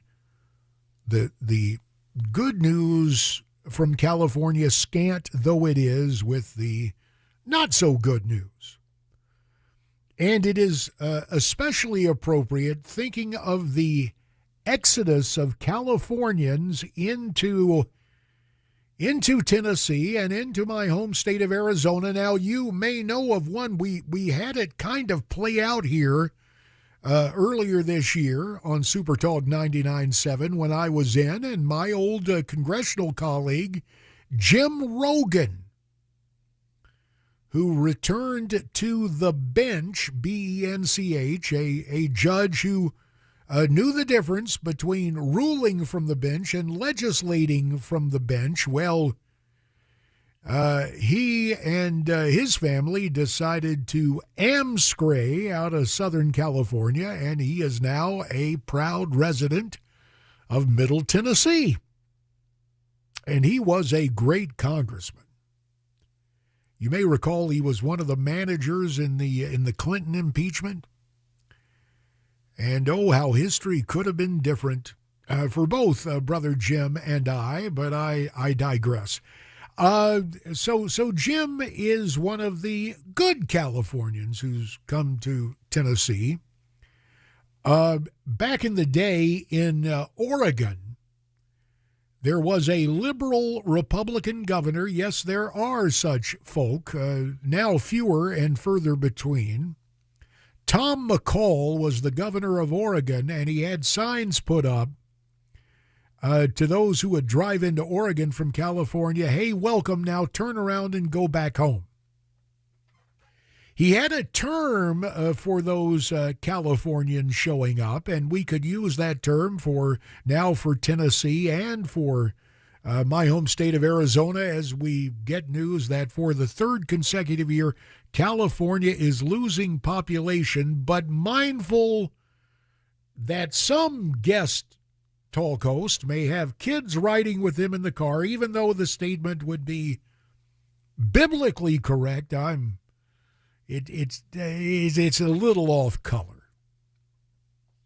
And I don't need lots of questions going to parents who are driving in with kids on the way, perhaps, to offer their insights and analysis from behind the microphone. So here is the new whacked deal in California, taking effect New Year's Day. California stores with more than 500 employees will be fined for not having a gender-neutral toy section. That happens, like I said, starting New Year's Day. This bill was signed actually a couple of years ago by a gruesome Governor Newsom. It will force stores that sell child care items or toys to pay a $500 fine should the store fail to create a gender-neutral toy section for kids 12 and under. Okay, gender-neutral toys. Well, what would those be? I mean, I guess you're not supposed to have Barbies or G.I. Joes there. What would be gender neutral? Balloons? Okay, well, it just seems to me to be a little whacked. And since it's California, I don't think that's, I think that's an apt description. Okay, enough said. Now, as has been pointed out before, demographically, I have entered a stage in life where, I'm one of those dreaded boomers. All I can tell you, based on personal experience, one of my earliest memories of toddlehood, of course, back in the day, there was no way to sneak a peek to understand what little bundle of joy was on the way. Would they be boys or girls? And by the way back then, the American Medical Association did not weigh in to say that gender is not determined at birth. So at a shower for my mom, long before I arrived, there was a big old doll. A blonde, it was not a girl doll, it was a boy, although like dolls of the time, there was no anatomically correct depiction. Pause to cough. Oh, mercy. Now back to live action, and I apologize if you heard that expectoration. But I can remember being in the bathtub and taking this doll, who I deemed Dennis, as in Dennis the Menace, the big TV hit of the time, starring Jay North, as that particular comic strip come to life. Jeepers, Mr. Wilson! I would take Dennis, as I called him, at bath time and fill him full of water in the hole where the correct anatomy was missing, and fill that thing up, and I would slam Dennis around the bathtub. And that, to me, seemed to be perfectly appropriate behavior, and Mom, a Duke-educated nurse, did not seem to think that in any way it stunted my development. But that was a good use of that toy. It was repurposed and made gender appropriate way back in the day when you never thought it'd come to the kind of loony stuff we're seeing now. But I digress. Coming up, my little brother weighs in on culinary delights and another brother act worth remembering today. But since it's 8:45, time to check in again. The Paul Winkler WTN Traffic Center, and old Jack is back.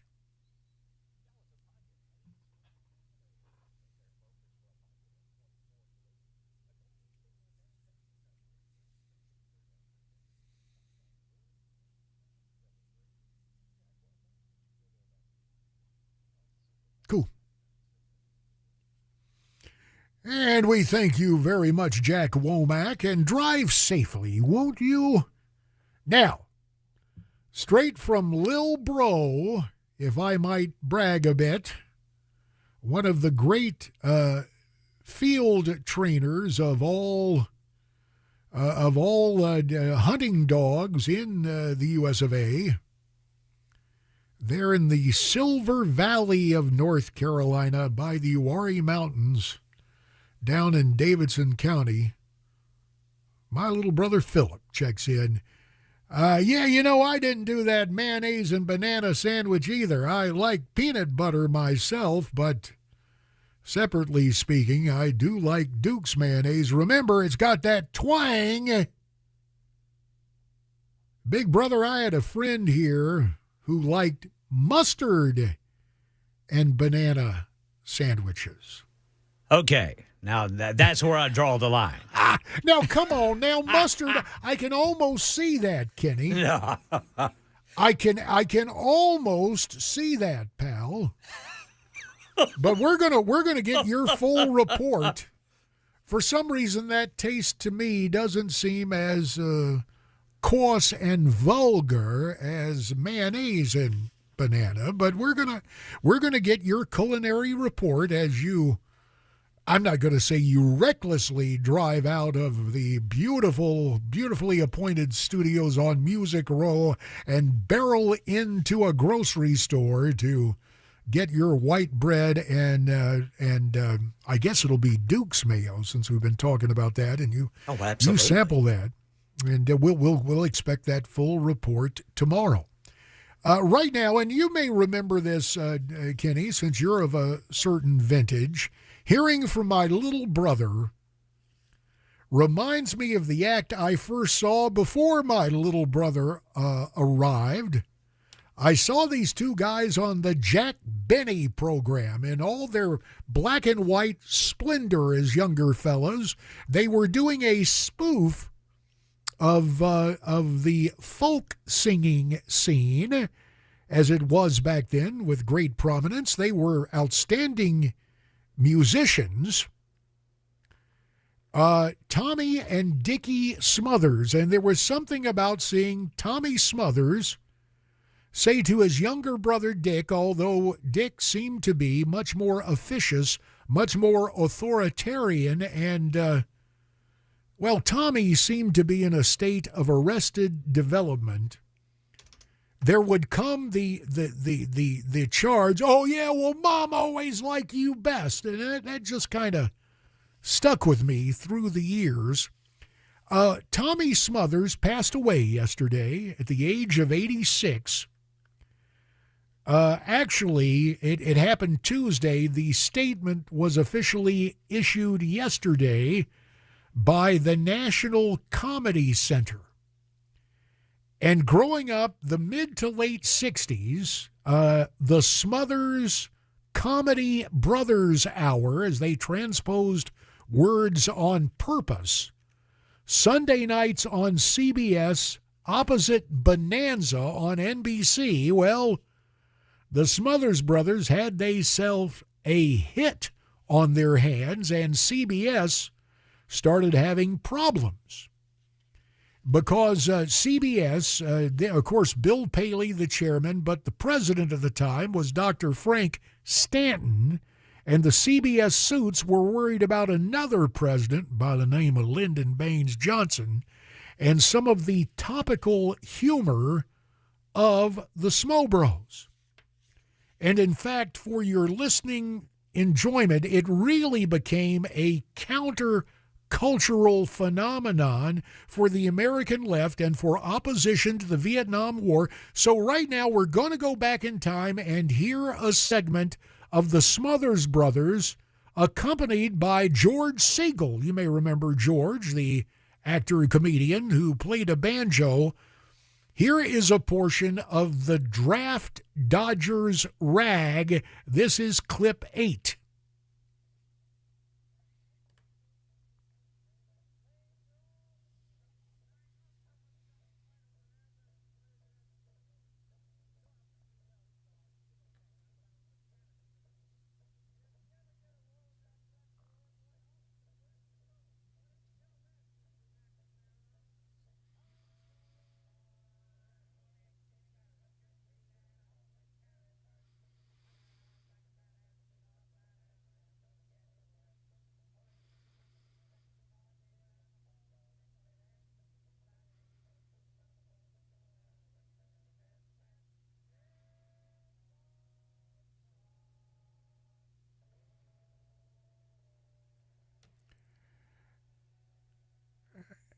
And there it is, straight from the now extinct television city in Hollywood.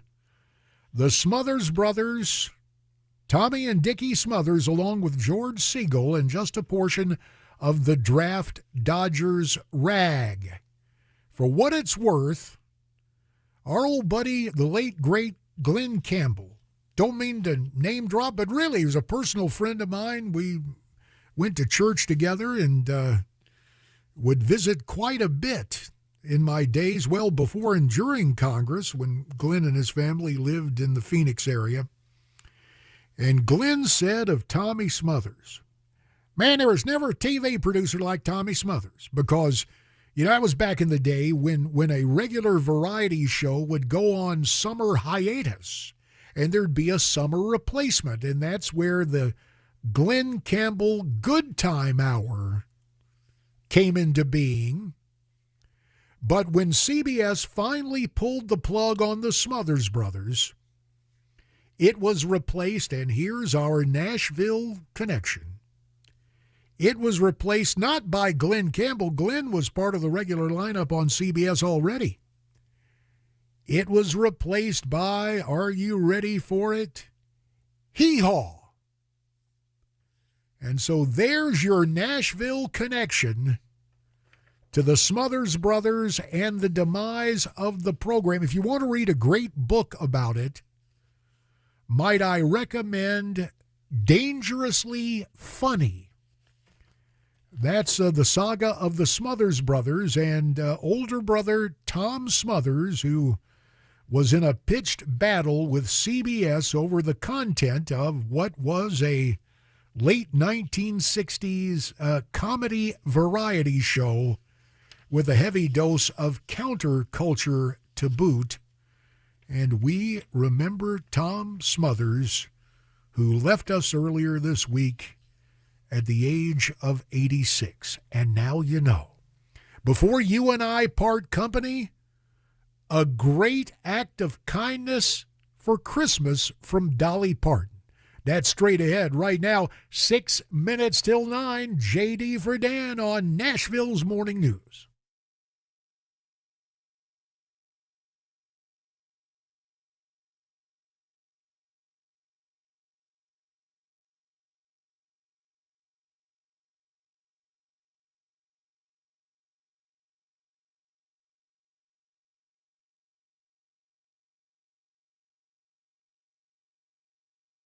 For many of us, generators are becoming a must-have household appliance. From unpredictable weather to surprise outages, it's better to be safe than sorry. Generator Supercenter of Nashville offers fast and easy installations with 24/7 service and monitoring to all brands of generators and expert repairs done right. Our mission is to make owning a backup generator simple and easy. Visit your local store today or check us out online. Generator Supercenter of Nashville. We serve all Middle Tennessee.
Well, we'll talk about snow. We'll tell you about the nearly 3 million Tennesseans on the move.